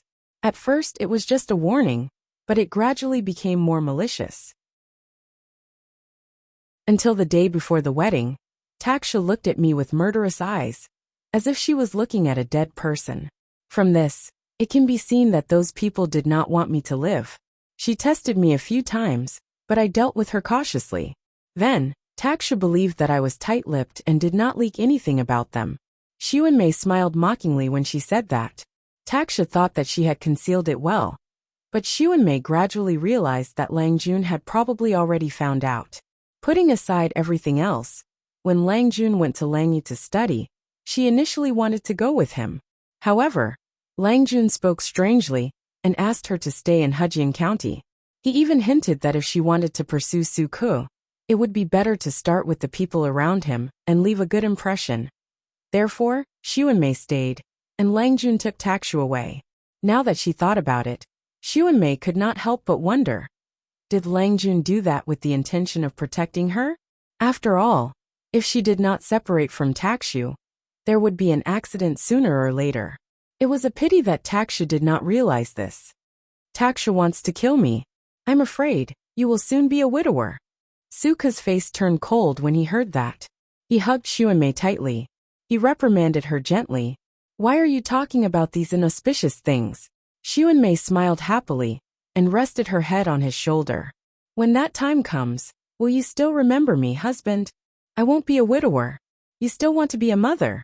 After that, the couple covered themselves with the quilt.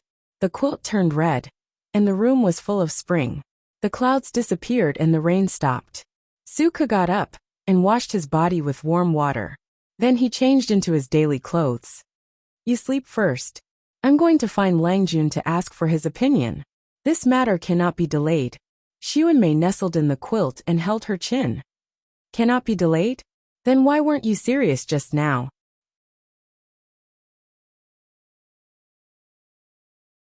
Chapter 340. Su Xiaoyu, you'd better give me a good reason. She controlled her strength and slammed the table. The sound was so loud that it made people's ears itch.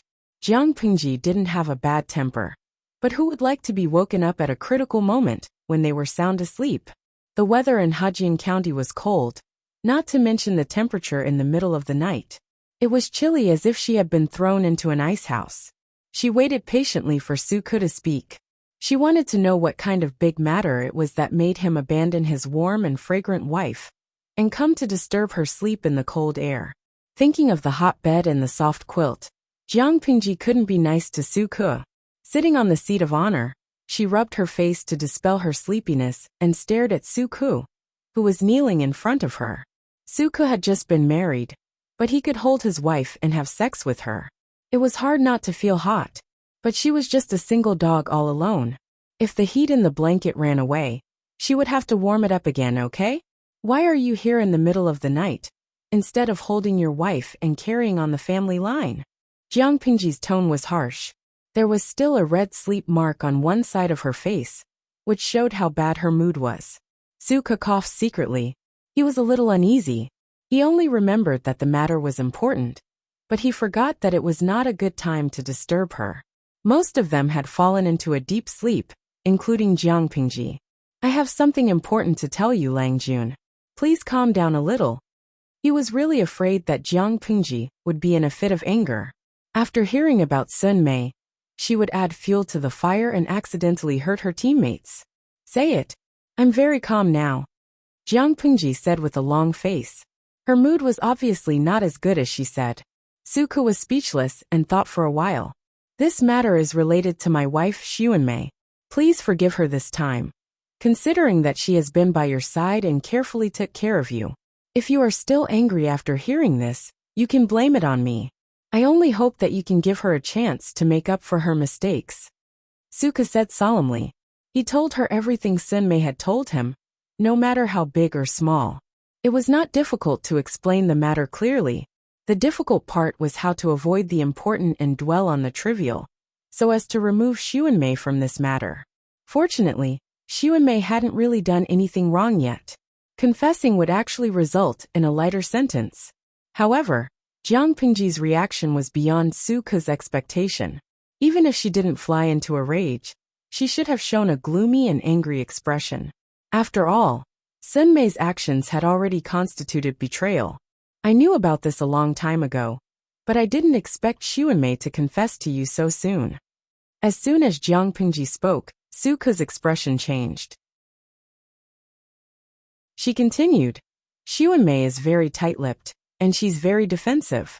As far as I know, you're the only one she's told. At first I thought she would keep it a secret until it was too late. If the news gets out, she'll be in an awkward situation. Xuanmei's act of betrayal could be called unjust and disloyal. As her husband, how could Suku not feel disgusted by such a woman? Not to mention that Xuanmei had betrayed the Lu residence. The Lu residence was indebted to Xuanmei and Suku. As a scholar, it was impossible for him to accept such a stain on his reputation. When did you know about it? Suku was dumbfounded. If Xuanmei hadn't taken the initiative to tell him, he wouldn't have noticed. Jiang Pingji smiled. There's no perfect plan in this world. Xuanmei and Takshu aren't professional spies, so they're not good at hiding. Some of their actions are different from usual. As long as you're careful, you'll notice. Suku was startled when he heard that. He seemed to be thinking about something. Xuanmei took the initiative to tell you about it, which also shows her position, Jiang Pingji said. She looked into Suku's eyes and said, Go back and comfort her, lest she thinks too much. As for Takshu, we can't touch her for now, but I'll take her away. The Lu residence is usually heavily guarded, so the people in the dark won't dare to extend their claws in. Xuanmei is just an unimportant chess piece, so she won't be in danger. Suku sat on his knees with his hands clenched into fists. His expression was inexplicably complicated. You don't care about Xuanmei's mistakes? She didn't do any substantial harm, and she's your wife. Why should I care about her mistakes? Jiang Pingji shook her head and said, In fact, when Xuanmei wanted to marry you, I didn't plan to settle the score. Suku was stunned and asked, Why? She's a smart woman. I think she already realized that her future was uncertain, so she wanted to retreat, and get out of the swamp. You said it yourself, she took care of me for many years, and our relationship is no less than that of a biological brother and sister. If that's the case, why would I kill her because of the harm that hasn't happened yet? I gave her a chance and fortunately, Xiuanmei didn't let me down. Suku was silent for a long time after hearing that. I don't support the marriage between you and Xiuanmei. Do you know why? Jiang Pingji explained in detail. There are 2 reasons. First, you Su Xiaoyu are not an ordinary person. People's hearts change. If you become successful in the future, and Xiuanmei is just an ordinary woman, I'm afraid she won't be able to keep you, and you'll end up as a resentful couple. Second, even if I forgive her, it'll always be a hidden danger if I don't say it out loud. Fortunately, Xiuanmei took the initiative to confess, which left a great buffer for the contradiction. It could be said that she made up for her mistake. After a long time, Jiang Pingji added, I don't blame her. In fact, there was really nothing to blame. She yawned and said sleepily, if there's nothing else, go back and hug your wife. Don't disturb my sleep. Suka didn't know whether to laugh or cry. He thought the matter was serious, so he came here in the middle of the night. But he didn't expect to get such an outcome. Thanks you on behalf of my wife. Suku had reason to believe that the person in front of him had a rare breadth of mind. Are you done? Jiang Pingji supported her head with one hand, and sleepiness came over her. The couple was fighting, and she, as a single dog, was disturbed from her sleep. She could only fight with her eyelids. Suku also knew how to read people's faces. He knew that Jiang Pingji was sleepy, so he bowed and left. Jiang Pingji took a deep breath and tried to keep her eyes open. She crawled back to the bed with her hands and feet, hugging the quilt and rolling to the inside of the bed. The world was big, but sleep was the most important. Anything else could wait until dawn. Suka carried the lantern back to his room. There was a lamp in the room, and the orange candlelight warmed his heart. It's settled. He took off his outer shirt and put it aside. He hugged Xiuanmei's waist and sighed as he rested his head on her shoulder. It's settled? So fast. Xiuanmei waited anxiously, and her heart was anxious. Yes, Langjun is broad-minded. Ordinary people can't be compared to him. I've informed him about this, so it should be settled. Xiuanmei lowered her eyelids, and her heart finally fell to the ground. We're leaving tomorrow. Suka whispered, but it's still early. My wife settled down. Huh.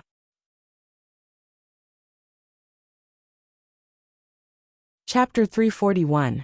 Although she had been disturbed by Suku once, Jiang Pingji's sleep quality had always been excellent. The sky had just turned bright. When the rooster crowed for the first time, Jiang Pingji woke up on time, due to the call of her biological clock. The footsteps of the maids gradually sounded outside the bedroom. With the help of the maids, Jiang Pingji washed her face with warm water to wash away the sleepiness on her face. She became energetic. After washing up, the maids served the food on the table. Not to mention the taste of the breakfast, at least it looked good. It was arranged delicately and beautifully like a work of art. One would have an appetite just by looking at it. However, that morning was not so peaceful. Something disgusting had just happened. Just as Jiang Pingji started the streaming on time, and was halfway through her breakfast, Takshu came over to report that her stepsister wanted to see her again. TSK, that dowry list can't even seal her mouth. Jiang Pingji clicked her tongue in displeasure. Her tone was full of sarcasm. She did not hide her malice towards her stepsister. Let her in. She came to look for me, before finishing her breakfast. She must be hungry. She's a delicate, noble girl. How can she endure the pain of hunger? If outsiders were to see it, who knows what they would say about this brother of mine, saying that he treated her unfairly. Taksha smiled and echoed.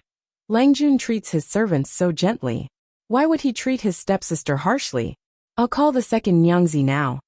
Jiang Pingji did not comment. Her expression was still indifferent. Not long after, Jiang Pingji and the audience in the streaming room clearly heard a series of heavy footsteps full of anger approaching. With a swoosh, the hall door was opened. A gust of cold wind rushed in impatiently. Brother Shi, what do you mean by this? Her stepsister sat directly in front of Jiang Pingji. Her eyes were wide open in anger. Her childish face looked a little more ferocious because of her anger.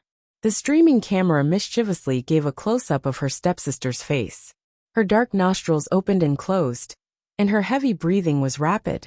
Many of the audience were shocked. They suddenly felt that the streamer's stepsister was not cute anymore.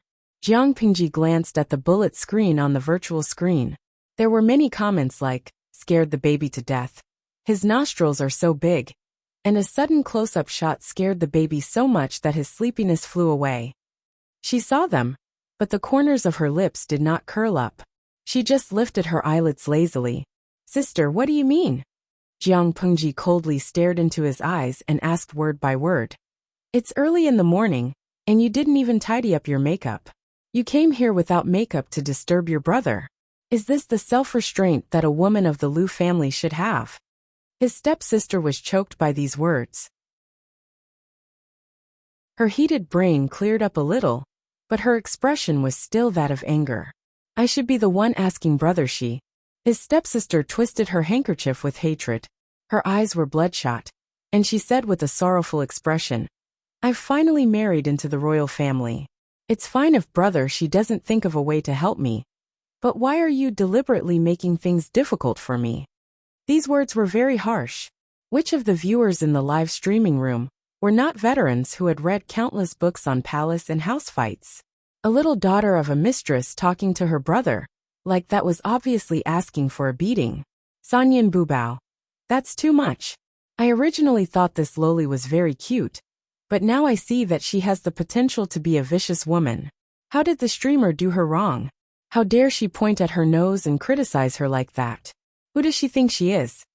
Nyanka Sanson. Actually, she's not wrong.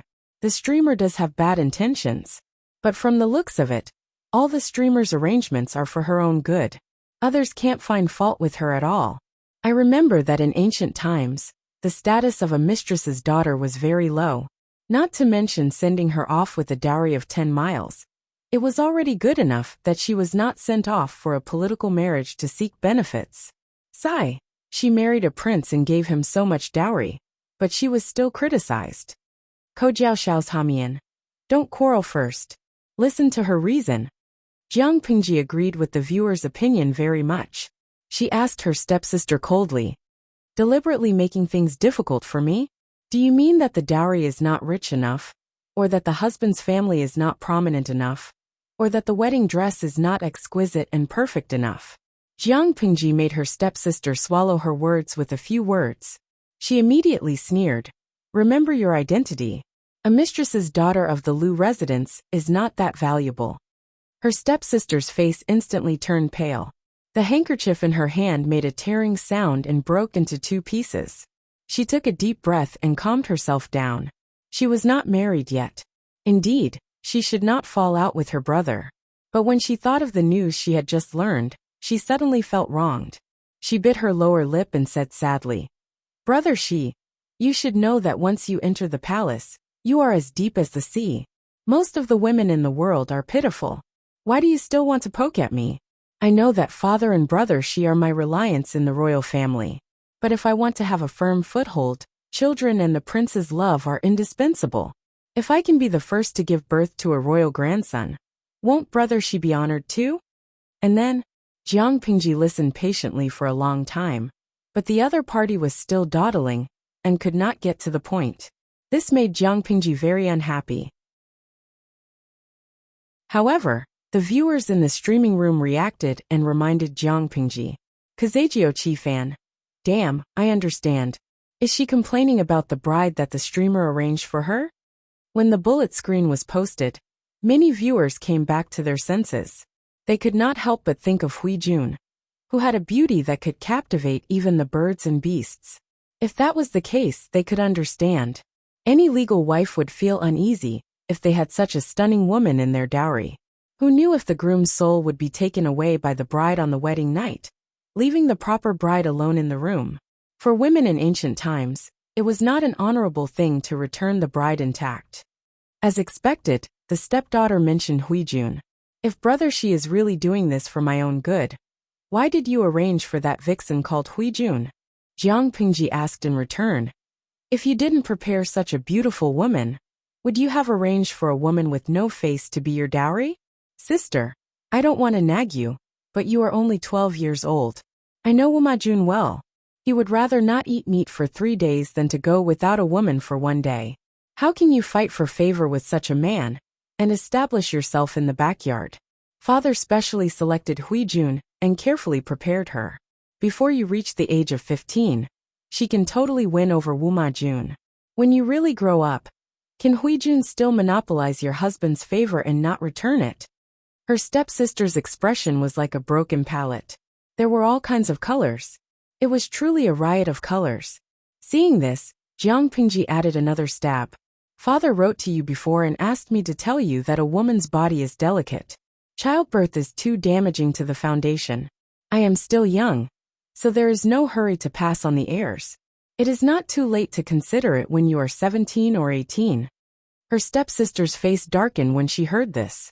She understood that there was no turning back for Huijun. What was more disgusting was that she could not be chased away, or even treated harshly.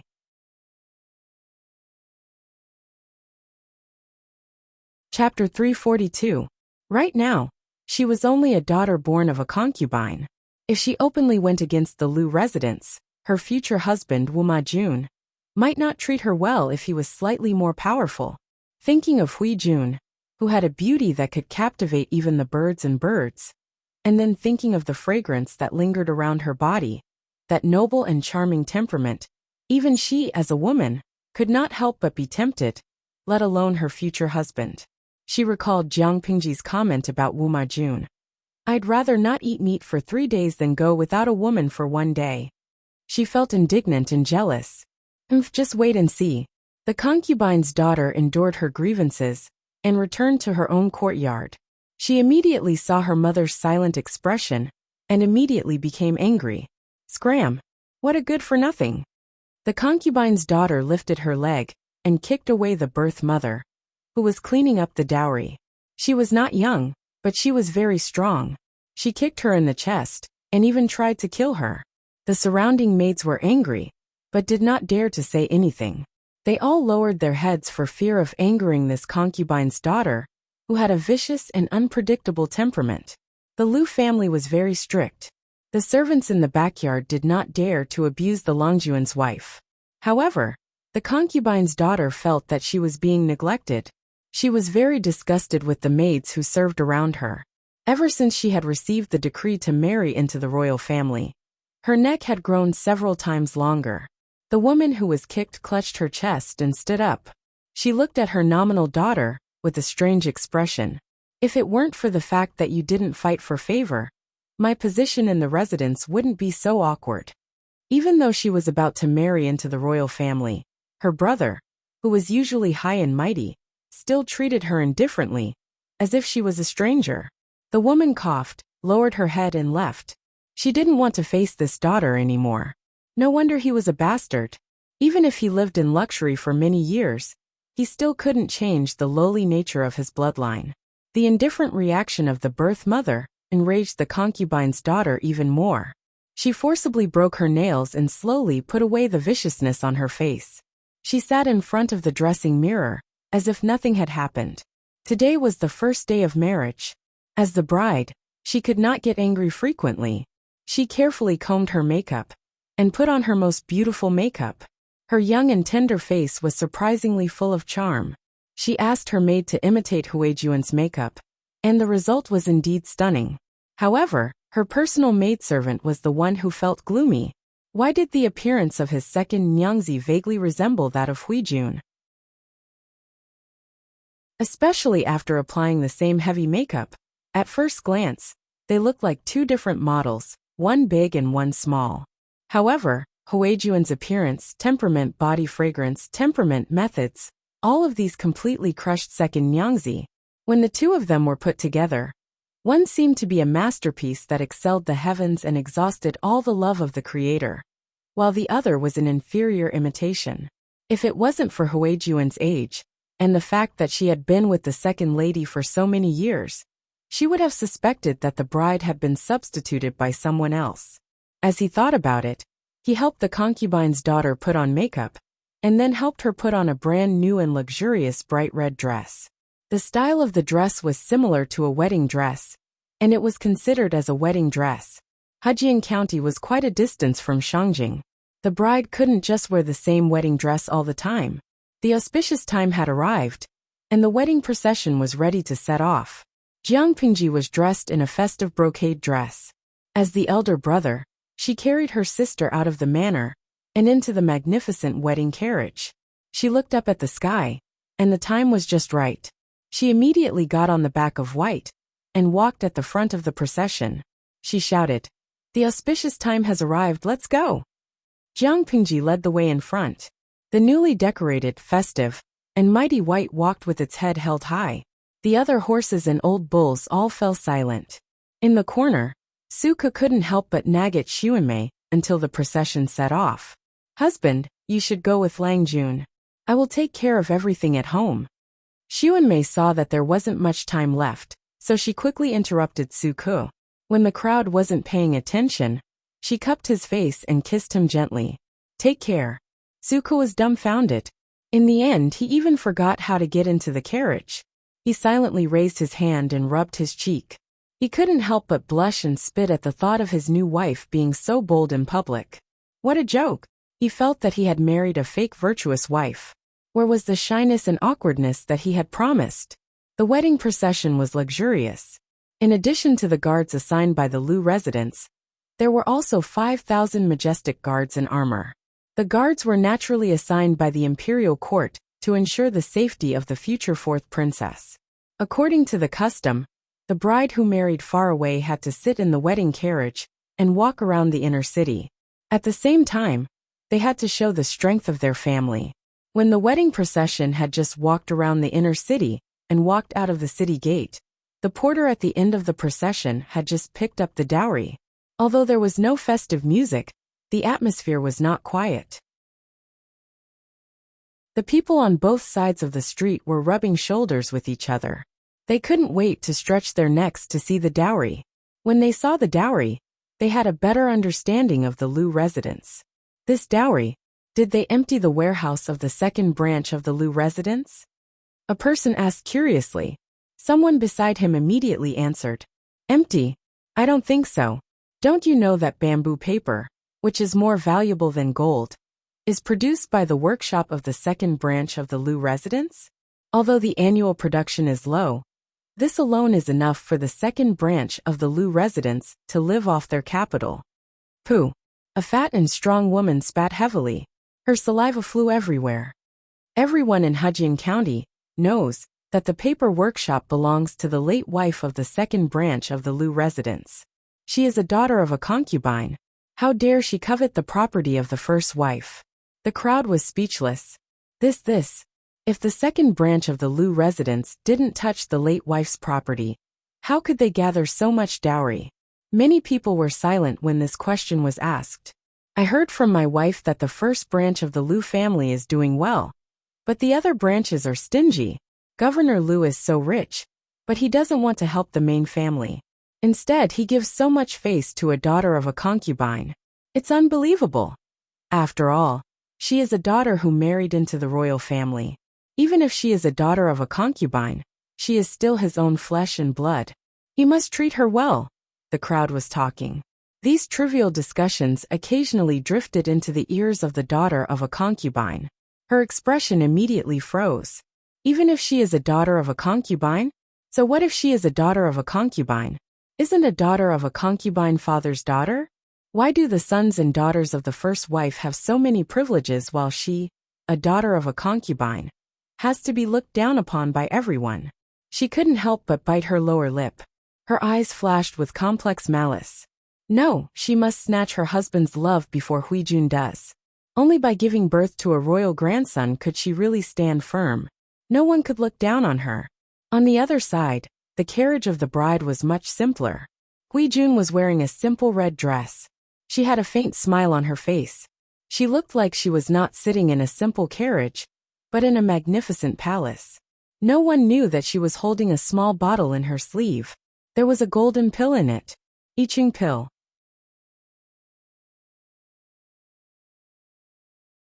Chapter 343. Kazagio Chi-fan. It's so boring. Why aren't there any robbers? Lao Siji Lianmeng. Although I also feel that the live stream has been boring these days. Bandits would not come to die if they had any brains. Money can tempt people, but they must be alive to enjoy it. Not to mention the streamer, who is a killing machine in human form. The other 5,000 guards are not just for show. They are all wearing armor and holding spears and halberds. Small-scale bandits would not dare to rob them. Tonsillitis, #Facebomb. As a newbie in the live stream, I think it's not boring to watch the streamer copy the first aid treatment. Note, that's right. I think it's good to have such plain content. I hope the streamer can carry forward the first aid knowledge in this dimension and create the noble profession of nurse in advance to improve the social status of the disadvantaged women. It took a long time to travel from Hejian to Shangjing. With the 5,000 guards outside, the bandits did not dare to show up. Jiang Pingji naturally had some free time. Since she had nothing to do, she put the first aid knowledge on the battlefield on the agenda. She picked up the brush and copied it seriously. Slowly, she accumulated 300 to 400 pages. Taksha ground the ink for Jiang Pingji and persisted for a few days. One day, she finally could not hold back her curiosity and asked, "Your servant has been copying in the carriage these days. What are you writing?" Jiang Pingji had just finished copying one page. She checked it carefully to make sure there were no mistakes. Then, she dried the ink with an incense burner. "It's nothing. It's just some simple Qihuang medical skills." Jiang Pingji put the dried paper into the box and took out a new piece of paper. She spread it on the table. The carriage was still bumpy, but it did not affect her neat handwriting. Taksha grinded the ink and smiled. "Qihuang medical skills? Since when are you interested in these unorthodox things?" Jiang Pingji said, "Medical skills can save lives. It's better to know more about it. Who knows when it will come in handy? In my opinion, this is the right way." After hearing her explanation, Taksha was no longer interested. Her Lang Jun was indeed very smart and had a strong learning ability. But how could Qihuang medical skills be mastered so easily? Even if she started to study it now, she would only reach the level of an apprentice in 3 to 5 years. Time passed quickly as Jiang Pingji copied the book in silence. The bright full moon had already quietly risen outside. Everyone stopped their journey and started a fire to cook. Taksha covered her mouth with her hand and yawned sleepily. 2 drops of tears squeezed out from the corners of her eyes. Seeing that, Jiang Pingji said with pity, "If you're tired, go and rest. You don't have to serve me anymore." Taksha forced herself to stay awake and said, "How can this work? If I go down to rest, who will grind for you?" Jiang Pingji smiled slyly. "Don't forget that your Lang Jun has a page boy. Grinding is his job. Let him take over from you." Outside, Suka sneezed. Taksha was not pretentious. She was really sleepy at that moment. When she was grinding just now, her head was nodding, and she almost fell asleep. "Then I won't refuse. I'll go and call Su Langjun over," Jiang Pingji said. "Don't forget to bring a box of ink ingots over. The ink ingots here have been used up. I don't think we'll have enough to copy tonight." "All right." Not long after Taksha left, Suka carried a box of ink ingots into the carriage. He lifted the curtain and saw Jiang Pingji, whom he had not seen for a few days. As soon as he got into the carriage, he teased her with a smile. "I was just wondering why I haven't seen you for a few days. I didn't expect you to be studying hard in the carriage." He knew very well that Jiang Pingji could not sit still. She liked to ride around on white when she had nothing to do. She rarely stayed in the carriage quietly. For the past few days, it was as if she had disappeared from the world. There was no sign of her outside at all. Jiang Pingji pointed at the slightly dry inkstone. "Grind the ink." Suka took out an ink ingot that was filled with the fragrance of ink and ground it carefully. His gaze fell on the paper that Jiang Pingji copied. "Langjun, what did you write?" "Some basic first aid knowledge." Jiang Pingji rubbed her forehead and kept copying with her wrist. "I've read a lot of unofficial military strategies and found that when 2 armies fight, most soldiers don't die on the battlefield. Instead, they die because no one can save them." Takshu and Suko asked the same question. But Jiang Pingji's answer was completely different. The latter keenly sensed something. He cupped his hands and said, "Excuse me, may I borrow it for a look?" "Take a look." Jiang Pingji casually pointed at the box beside her. There were hundreds of thick sheets of paper in it. Suka took it and read it carefully. His eyebrows were tightly knitted at first, but then they slowly relaxed. His eyes were filled with amazement. This. Suka was so excited that he was almost incoherent. Others were short-sighted and thought that the Qi Huang technique was just unorthodox, but he was far-sighted. He knew how important the things that Jiang Pingji wrote were, and how many soldiers' lives would be saved in the future. He bit the tip of his tongue and suppressed the excitement in his heart. He asked, "Lang Jun, did you write this?" Jiang Pingji shook her head and said, "No. Most of the contents were copied from Mr. Wenfu. I then combined them and wrote them in simple words that are easy to understand. After all, not everyone can read. If it is too profound, no one will understand." Wenfu referred to Chung Wenfu, who was also Chung Chung. Chung Chung and Jiang Pingji made a deal. She provided bamboo paper, and he would make a copy of all the books in his house for her. It had been almost 3 years, but Chung Chung had only given her 2/3 of the books he promised. It was not that Chung Chung was being crafty and deliberately delayed the progress of copying the books. It was just that there were too many books in his house. He could not improve the efficiency of copying them by himself. Jiang Pingji pushed the knowledge to Chung Cheng's house. Suka did not doubt her. "I plan to let the female troops learn first aid. Women have always been more meticulous than men, so they will have an advantage in learning." Suka pondered and said, "Long Juan's plan is not bad. Even if the female troops can't kill enemies on the battlefield, they can save the lives of seriously injured soldiers. They can still make great contributions. But I still have some worries in my heart." "What are you worried about?" Suka said, "Medicine is different from other things. It concerns human lives. If you insist on letting the female troops learn, it is best to hire a doctor with high medical ethics and skills to teach them. If they learn by themselves, I am worried that accidents will happen." Jiang Pingji nodded. "Your worries are not unreasonable. I have the same plan. I will look for candidates when we arrive in Shangjing. The medical standards in ancient times were very low, but there were many talented people. They could be found if they searched carefully."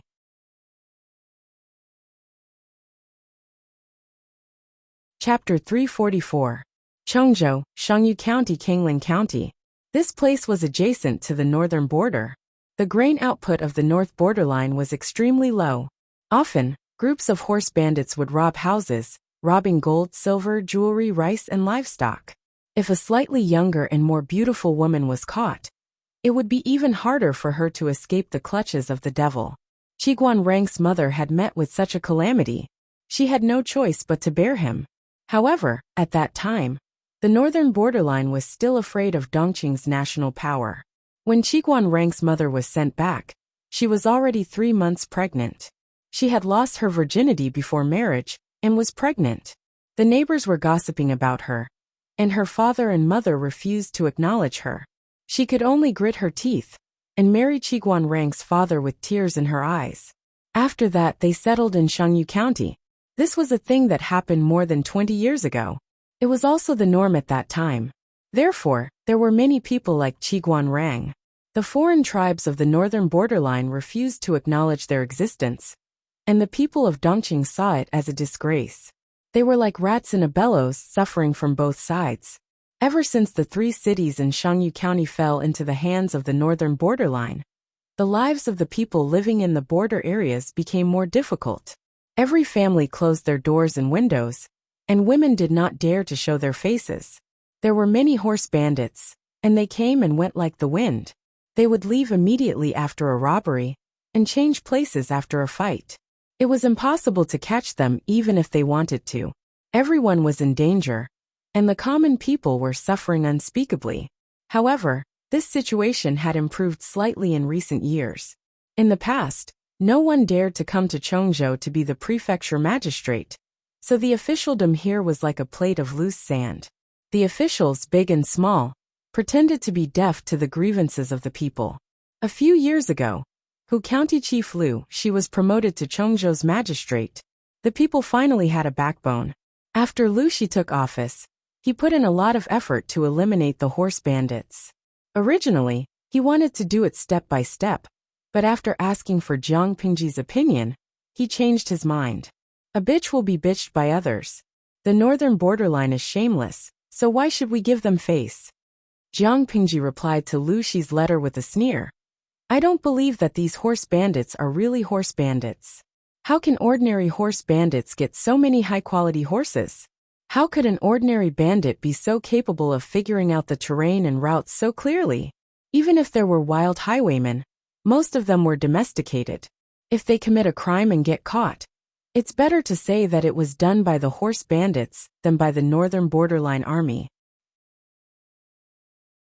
On the contrary, killing the horse bandits was a better crime than killing the soldiers of the northern borderline. The three tribes of the northern borderline did not have the face to plead for the horse bandits. After careful consideration, Lu Shi accepted Jiang Pingji's suggestion. Kill. If he caught one, he would kill one. If he caught a pair, he would kill a pair. Once the horse bandits were caught, they would be killed regardless of their crimes. All the prefectures and counties had posted official announcements, asking the commoners to immediately report any traces of horse bandits. If the report was true, there would be a handsome reward.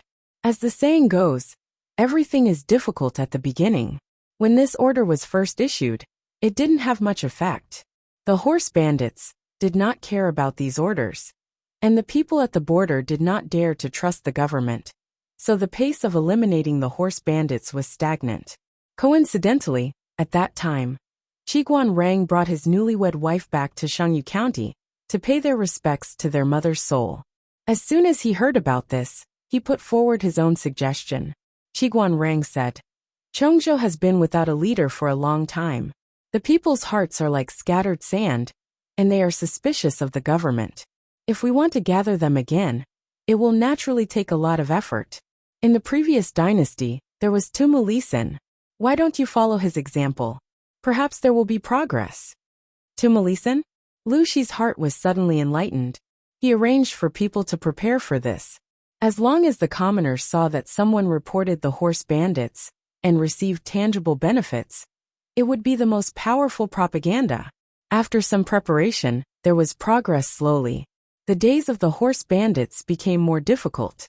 Lu Shi's execution method for the horse bandits was very uniform. Kill them and keep the horses.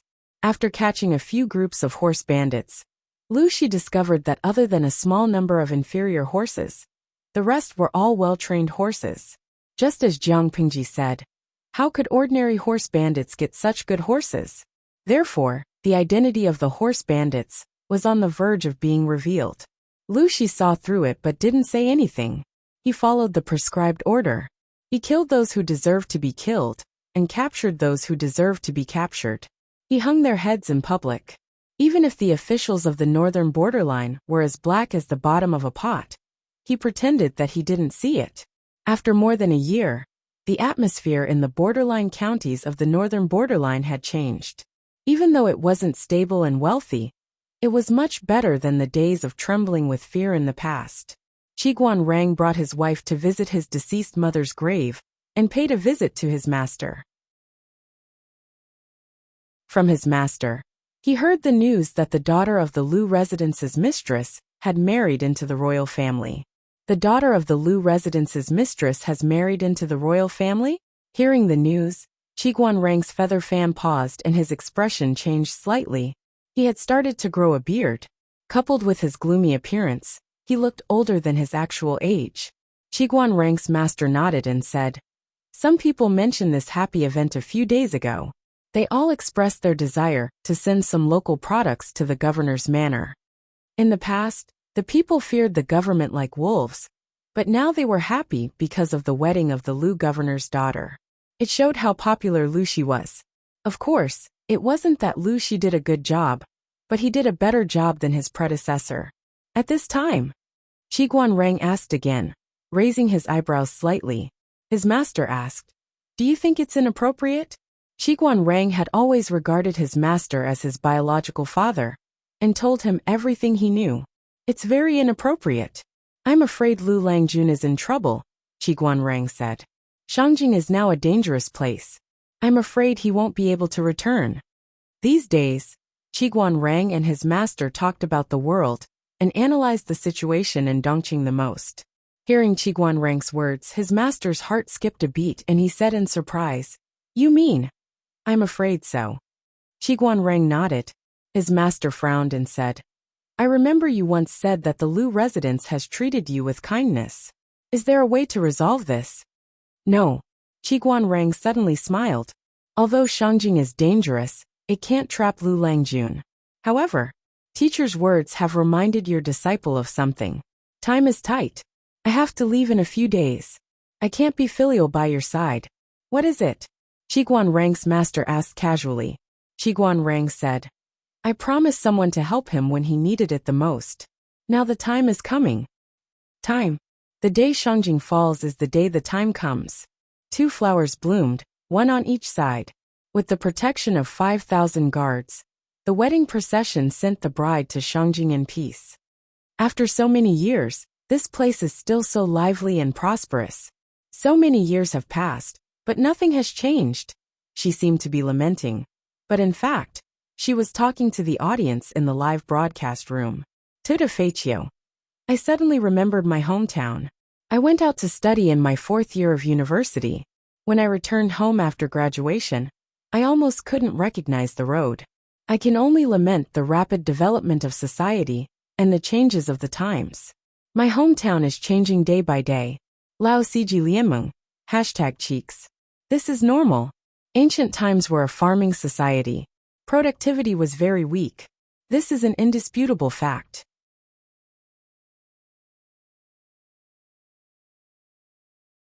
Chapter 345. Jiang Pingji rode on White's back. Behind her, many cooks carried the dowry into the city. Both sides were guarded by mighty guards. This scene aroused the curiosity of the people in Shangjing. More and more people gathered on both sides of the street to watch the commotion.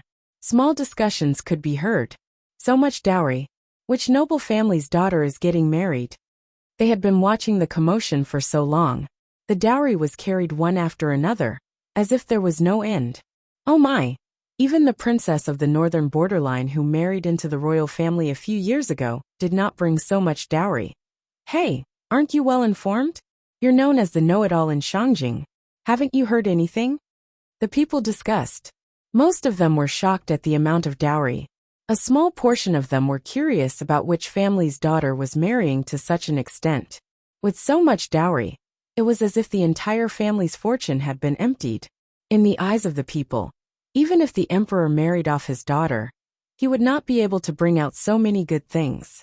The discussions of the people reached the ears of Lu Huan, the daughter of a concubine in the Lu residence. She could not suppress her smile and joy. As the daughter of a concubine who had no sense of existence in the Lu residence, she had never thought that one day she would become the center of attention and be envied by so many. She clenched the handkerchief in her hand and took a deep breath. She suppressed the surging emotions in her heart. They had only just arrived in Shangjing. When she became the 4th princess consort, not only the people of Shangjing, but the people of the world would also know her. Without waiting for her to calm down, an even more agitated voice came from outside. Lu Huan listened attentively. Her face gradually became gloomier and darker. On the other side, Jiang Pingji heard the commotion and could not help but turn her head to look. She saw a carriage in the middle of the procession suddenly attract the attention of many people. Some even took off their perfume sachets and threw them into the carriage. Some young men's faces were flushed red. They looked as if they had met a beauty. They wanted to go forward and ask questions, but they also wanted to be reserved. Their expressions were very contradictory.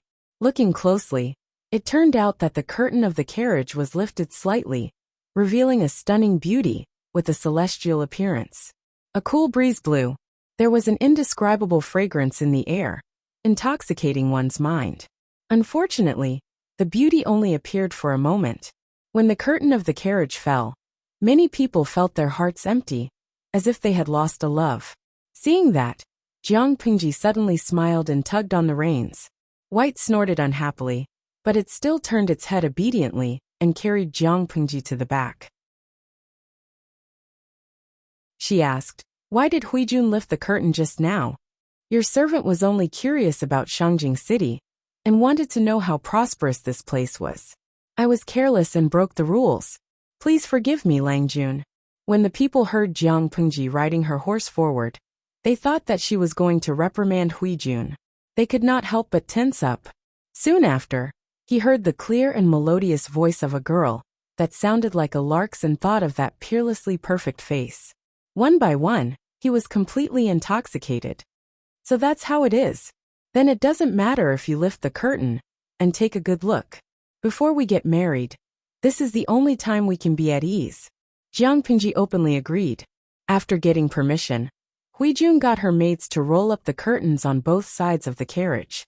A pair of beautiful eyes slightly glanced at both sides of the street. A few years ago, these places were unattainable places of bliss for her. Her filthy body was not worthy of stepping into them. Now, with such an identity, she sat in the carriage openly. The people who passed by sighed in admiration because of her appearance. Because of Huijun's actions, the originally orderly people suddenly became chaotic. There were even more enthusiastic people who chased after the carriage and threw perfume sachets. "Oh my, is this what a newlywed looks like? She's really peerless in the world. I can't forget her after one look. Even a fairy's daughter is nothing more than this." As soon as these words came out, someone immediately retorted, "That person knew more about the rules. Looking at her, she's definitely not a newlywed. The carriage in front is bigger and more luxurious than this one. The person sitting inside is the real one. Not a newlywed. Then who could it be? She should be the accompanying bride, right? I heard from the scholar at the entrance of the village that all rich and powerful families have this kind of stupid rule. They prepare a few maids for their daughters and send them all to serve their son-in-law. They say it's some kind of spoiling. Don't you think this is a shame? How can there be people who cheat their daughters like this? But why are they called rich and powerful?" When the surrounding people heard this, they immediately revealed expressions of disbelief. TSK accompanying bride. Then this son-in-law is really rich. Marrying a woman and getting 4 to 5 bed-warming maids. This accompanying bride is so beautiful. Aren't they afraid that she will steal the son-in-law's soul? Who knows, maybe their daughter is even more beautiful. As soon as these words came out, an unscrupulous hooligan suddenly chuckled, revealing a trace of a wretched smile. "From what I see, this family probably has a grudge against the son-in-law. The daughter is already beautiful, and the accompanying bride is also like a fairy's daughter. If this son-in-law sees them, how can his legs walk? He won't want to lie on them all day long and refuse to come down. After a long time, who can stand it? TSK. I guess after a few months of indulgence, he'll definitely be squeezed dry by these women." The married woman blushed when she heard these filthy words. She spat fiercely, while the man showed an expression of approval. If their wives were so beautiful, and they married 4 to 5 fairies, they felt that they wouldn't be able to stand it. The contents of the commoners' discussion were mostly related to Huijun. These conversations also faintly reached the ears of the concubine's daughter, Lu Huan. She was so angry that she tore 2 handkerchiefs. Her eyes revealed an ominous glint. Her entire face was distorted due to anger and jealousy. She looked repulsive like a yiksha. It was hard to imagine that this was actually an innocent 12-year-old girl. Tinli of red makeup was famous in Shangjing. On this day, 2 pieces of news spread throughout Shangjing as if they had grown wings. First, the future 4th princess consort had an extraordinary status. Tinli of red makeup crushed the 2nd princess consort. That was the princess of the northern borderline. Second, the accompanying bride was extremely beautiful. Many young scholars saw her and fell in love with her at first sight. Since then they couldn't sleep at night. In addition, someone found out that Huijun was the accompanying bride of the Lu residence's concubine's daughter. He hurriedly ordered a servant to send a greeting card. No matter how expensive the Lu residence's ransom was, as long as they could take Huijun as a concubine, they would definitely cherish her and treat her like a treasure. To put it bluntly, The accompanying bride was a maid who warmed the bed and helped the master solidify his favor. As long as the master was unwilling to relent, she would never have a proper title for the rest of her life. Wouldn't being a concubine be better than this? Some were smarter. They directly used scented floral paper to write poems about their love, in order to probe Huijun's opinion. Whether it was the former or the latter, Huijun politely rejected them. It was regrettable, but they couldn't bring themselves to hate her. Seeing this, Jiang Pingji couldn't help but sigh with emotion.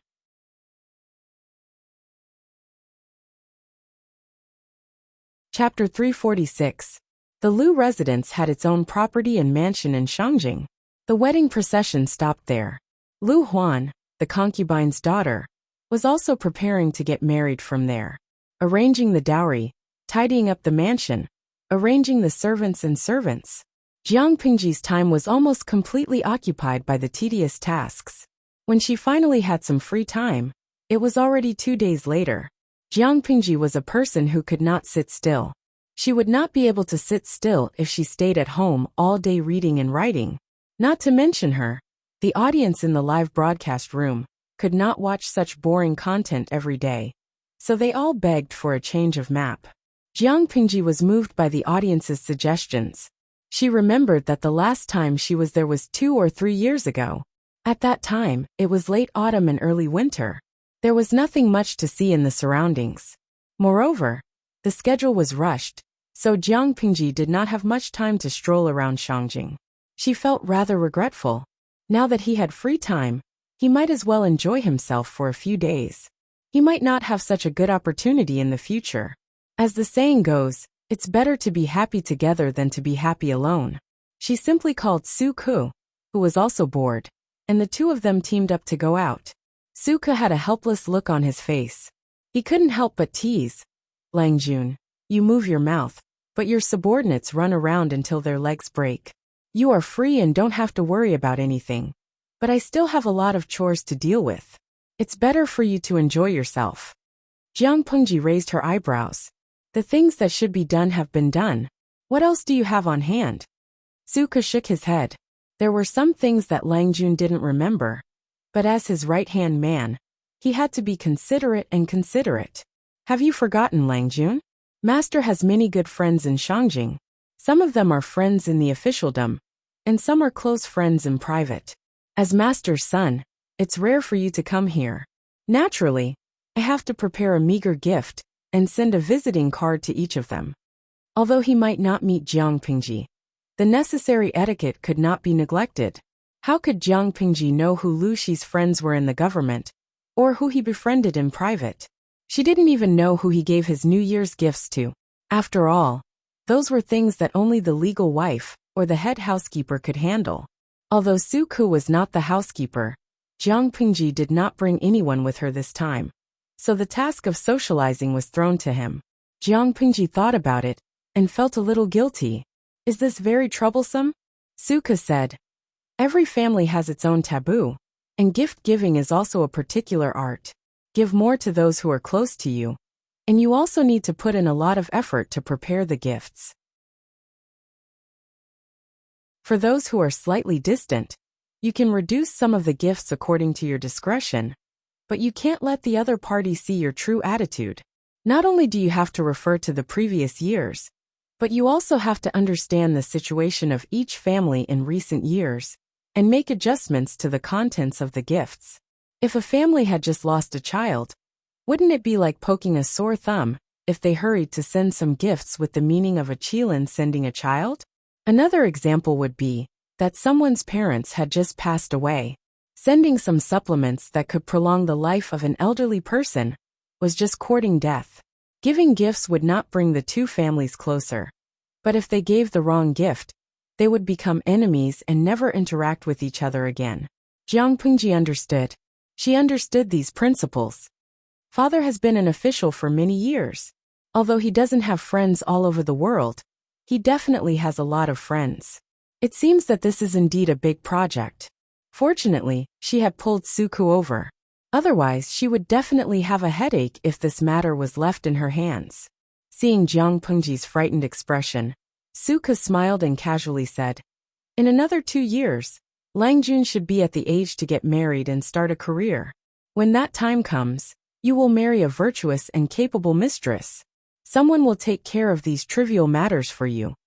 Jiang Pingji listened and did not say a word. Marrying a virtuous and capable mistress was a little difficult for Su Ke to achieve. Su Ke was going to be disappointed. The audience in the streaming room burst into laughter. Lao Siji Lianmeng. My heart aches for young Su Ke. The streamer may marry a male mistress in the future. Kaitang Dafinanti. Ha ha ha. Actually, I don't mind the streamer marrying a female mistress of a normal gender. Zhu Gachitsi. Am I the only one who feels sorry for young Su Ke? He has known the streamer for so many years and has been betrayed by the streamer so many times. But he still firmly believes that the streamer is a man. He even wants to marry a mistress.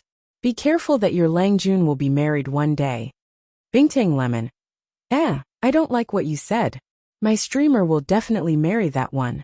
I will stand by the streamer and accept the mistress. Jiang Pingji ignored the densely packed bullet screens in the streaming room and sighed at Su Ke. It's still too early to start a family. I don't plan on thinking about it now. Jiang Pingji did not wait for Su Ke to reply. She said, Now, I'll have to trouble you to continue worrying about it. You go ahead with your work. I'm going out to play. Su Ke did not know what she said, but he actually changed his mind. Lang Jun, wait. I've thought about it carefully. I'll go out with you. Jiang Pingji smiled and asked him, Why did you suddenly change your mind? Su Ke said expressionlessly, I suddenly remembered that you are unrestrained and unrestrained. If I don't keep an eye on you, who knows what trouble you will cause when you go out? When that time comes, I will have to deal with the aftermath. I think it's better to go with you. Jiang Pingji was speechless. She had nothing to say about this reason. She did not dare to look at the bullet screens in the streaming room that were laughing at her. Tudafetio. Ha ha ha, streamer. Young Su Ke thinks that you are a troublemaker. Jug Chestnut. Bah. Do I need young Su Ke to think that the streamer is a troublemaker? TSK. Then you keep an eye on me, Jiang Pingji said unhappily. Look at you. It's as if your Lang Jun likes to cause trouble. Su Ke returned a look. Jiang Pingji did not need to read the bullet screens to understand the meaning of that look. What he meant wasn't that the case? Haha. Su Ke had seen through Jiang Pingji's nature, a troublemaker. Even if she did not take the initiative to cause trouble, there would always be accidents. Not to mention what would happen if she took the initiative to cause trouble. Perhaps it was because the second princess was born in the northern borderline. But there were many exotic shops in Shangjing. The night market was bustling with activity. The people brought their children with them and enjoyed the company of their families. Su Ke was confused by the bustling scene. It was as if everything he saw along the way was an illusion. Do you want to buy some cosmetics, jewelry, or silk flowers? Jiang Pingji was dressed like a rich young master, but she had an outstanding appearance and a tall figure. She was quite eye-catching in the crowd. Why do you want to buy these girly things? Su Ke asked.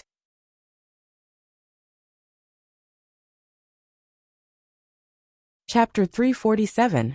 Su Ke was speechless, as if he really hadn't thought about it.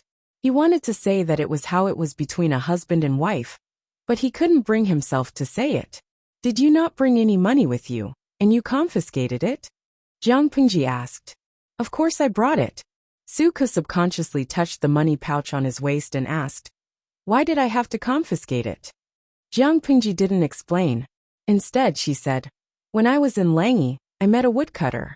He chopped firewood for 15 days a month, and the rest of the time, he peddled the pancake stall his wife made for him on the street. I chatted with him for a while, and after our conversation, I realized that he actually thought that the biggest amount of money was copper coins. Su Ke was suspicious and didn't understand. It's hard for ordinary people to make a living. Most of their money is copper coins. It's not strange. Jiang Pingji shook her head. That's not the case. After I continued to ask, I found out that the woodcutter's family wasn't poor. They could save 4 or 5 taels of silver a year. After years of hard work, they even prepared 20 taels of silver for their daughter's dowry. The woodcutter only recognized copper coins because he usually gave his money to his wife. His wife was afraid that he was a spendthrift, so she gave him 3 copper coins a day. Suko was speechless. If he still didn't understand what she was saying, then there must be something wrong with his brain. Xiuanmei isn't that kind of person. Although Suko always thought that women were in charge of the inside, and men were in charge of the outside, he never thought that he would only have 3 copper coins a day. That was too miserable. Yes, so why don't you buy some trinkets if you have money? Suko was confused again. His expression was conflicted. I'll buy them. If he didn't buy them, wouldn't he be admitting that he was the woodcutter in the story, who only had 3 copper coins a day? How could a man be held hostage by his wife like that? As a result, 2 men dressed in rich clothes appeared in front of many stalls, and they were all buying little things that girls love to use. Suko looked at them with a conflicted expression. Jiang Pingji, who was beside him, was carefully choosing her rouge and face powder. It seemed that she was quite knowledgeable. Wait, since when did his Langjun have such a weird hobby? Not all rouge and face powder can be used. If you give the box of rouge you just picked to Xiuanmei, I'm sure her face will be covered in red beans the next day. Jiang Pingji rolled her eyes. If it's more serious, you might have to find a new wife. Xiuanmei had some allergies. The color of the rouge that Suko picked looked good, but it contained allergens that Ku was allergic to. At first, Suko didn't think much of it, but after listening to the latter part of the conversation, he quickly put the box back. Langjun, he said of it. Even though he knew that Xiuanmei was once Jiang Pingji's personal maid, and that the relationship between master and servant was close, as Xiuanmei's husband, it was impossible for Suko to not care about another man, who knew his wife very well. Well, when I was young, I was always sick and had to drink medicine to recuperate. I had to think of ways to please them. Jiang Pingji heard the jealousy in Suko's words. Jiang Pingji could hear the jealousy in Suko's words, but she pretended not to understand, and explained in a roundabout way. After all, they were newlyweds, and she could not make things difficult for them. However, there was one time when I almost made a big mistake. I gave the wrong gift. Later, I found out that Xiuanmei couldn't touch that kind of thing. Since then I've remembered it. When Suko heard this, the grudge in his heart disappeared. Instead, he became a little more interested. Learning about Xiuanmei from Jiang Pingji felt like he was trying to please his brother-in-law and understand his wife's past. I don't know about it. I've never heard Xiuanmei talk about it. Suko paused. He didn't know much about Xiuanmei's past. They knew each other before marriage, but they didn't know much about each other. If he wanted his marriage to last, he had to know more about her in the future. At least, he couldn't make a mistake like giving the wrong gift. Jiang Pingji said, "There's plenty of time in the future." Her conversation with Suko was presented to the audience in the streaming room. Many of them vaguely understood her intention. Tudafeitio. #proppingchin. It's been a few years, but I still think the streamer is very gentle. Xiuanmei and Suko weren't married blindly, but they knew very little about each other. Plus, they didn't spend much time together, so there were many hidden dangers. Even a loving couple couldn't stand such torture. The streamer was slowly guiding Suko to understand Xiuanmei. She avoided a lot of problems. I have a pair of skateboarding shoes. She's gentle. But don't you think it's inappropriate for a woman to interact with a newlywed man for a long time? Xiuanmei knows the streamer's gender. Wouldn't she mind? The bullet screen was vague, but anyone who understood could understand what she was talking about. She was worried that the streamer would become the third party in their marriage. Bingtang Lemon, please. The streamer is young Suko's master now. Their relationship is that of a superior and subordinate.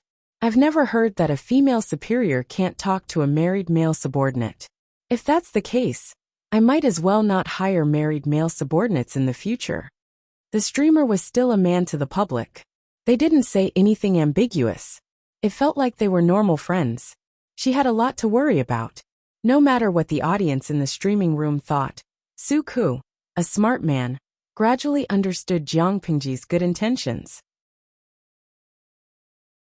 The master and the servant chatted on and off. They talked about both business and personal matters. Only a few of them were related to Xuanmei. Most of them were trivial matters. Before they knew it, they had walked through more than half of the night market.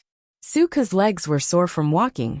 Seeing that he looked weak, Jiang Pingji pointed to the tea house next to her. Why don't you go upstairs and rest?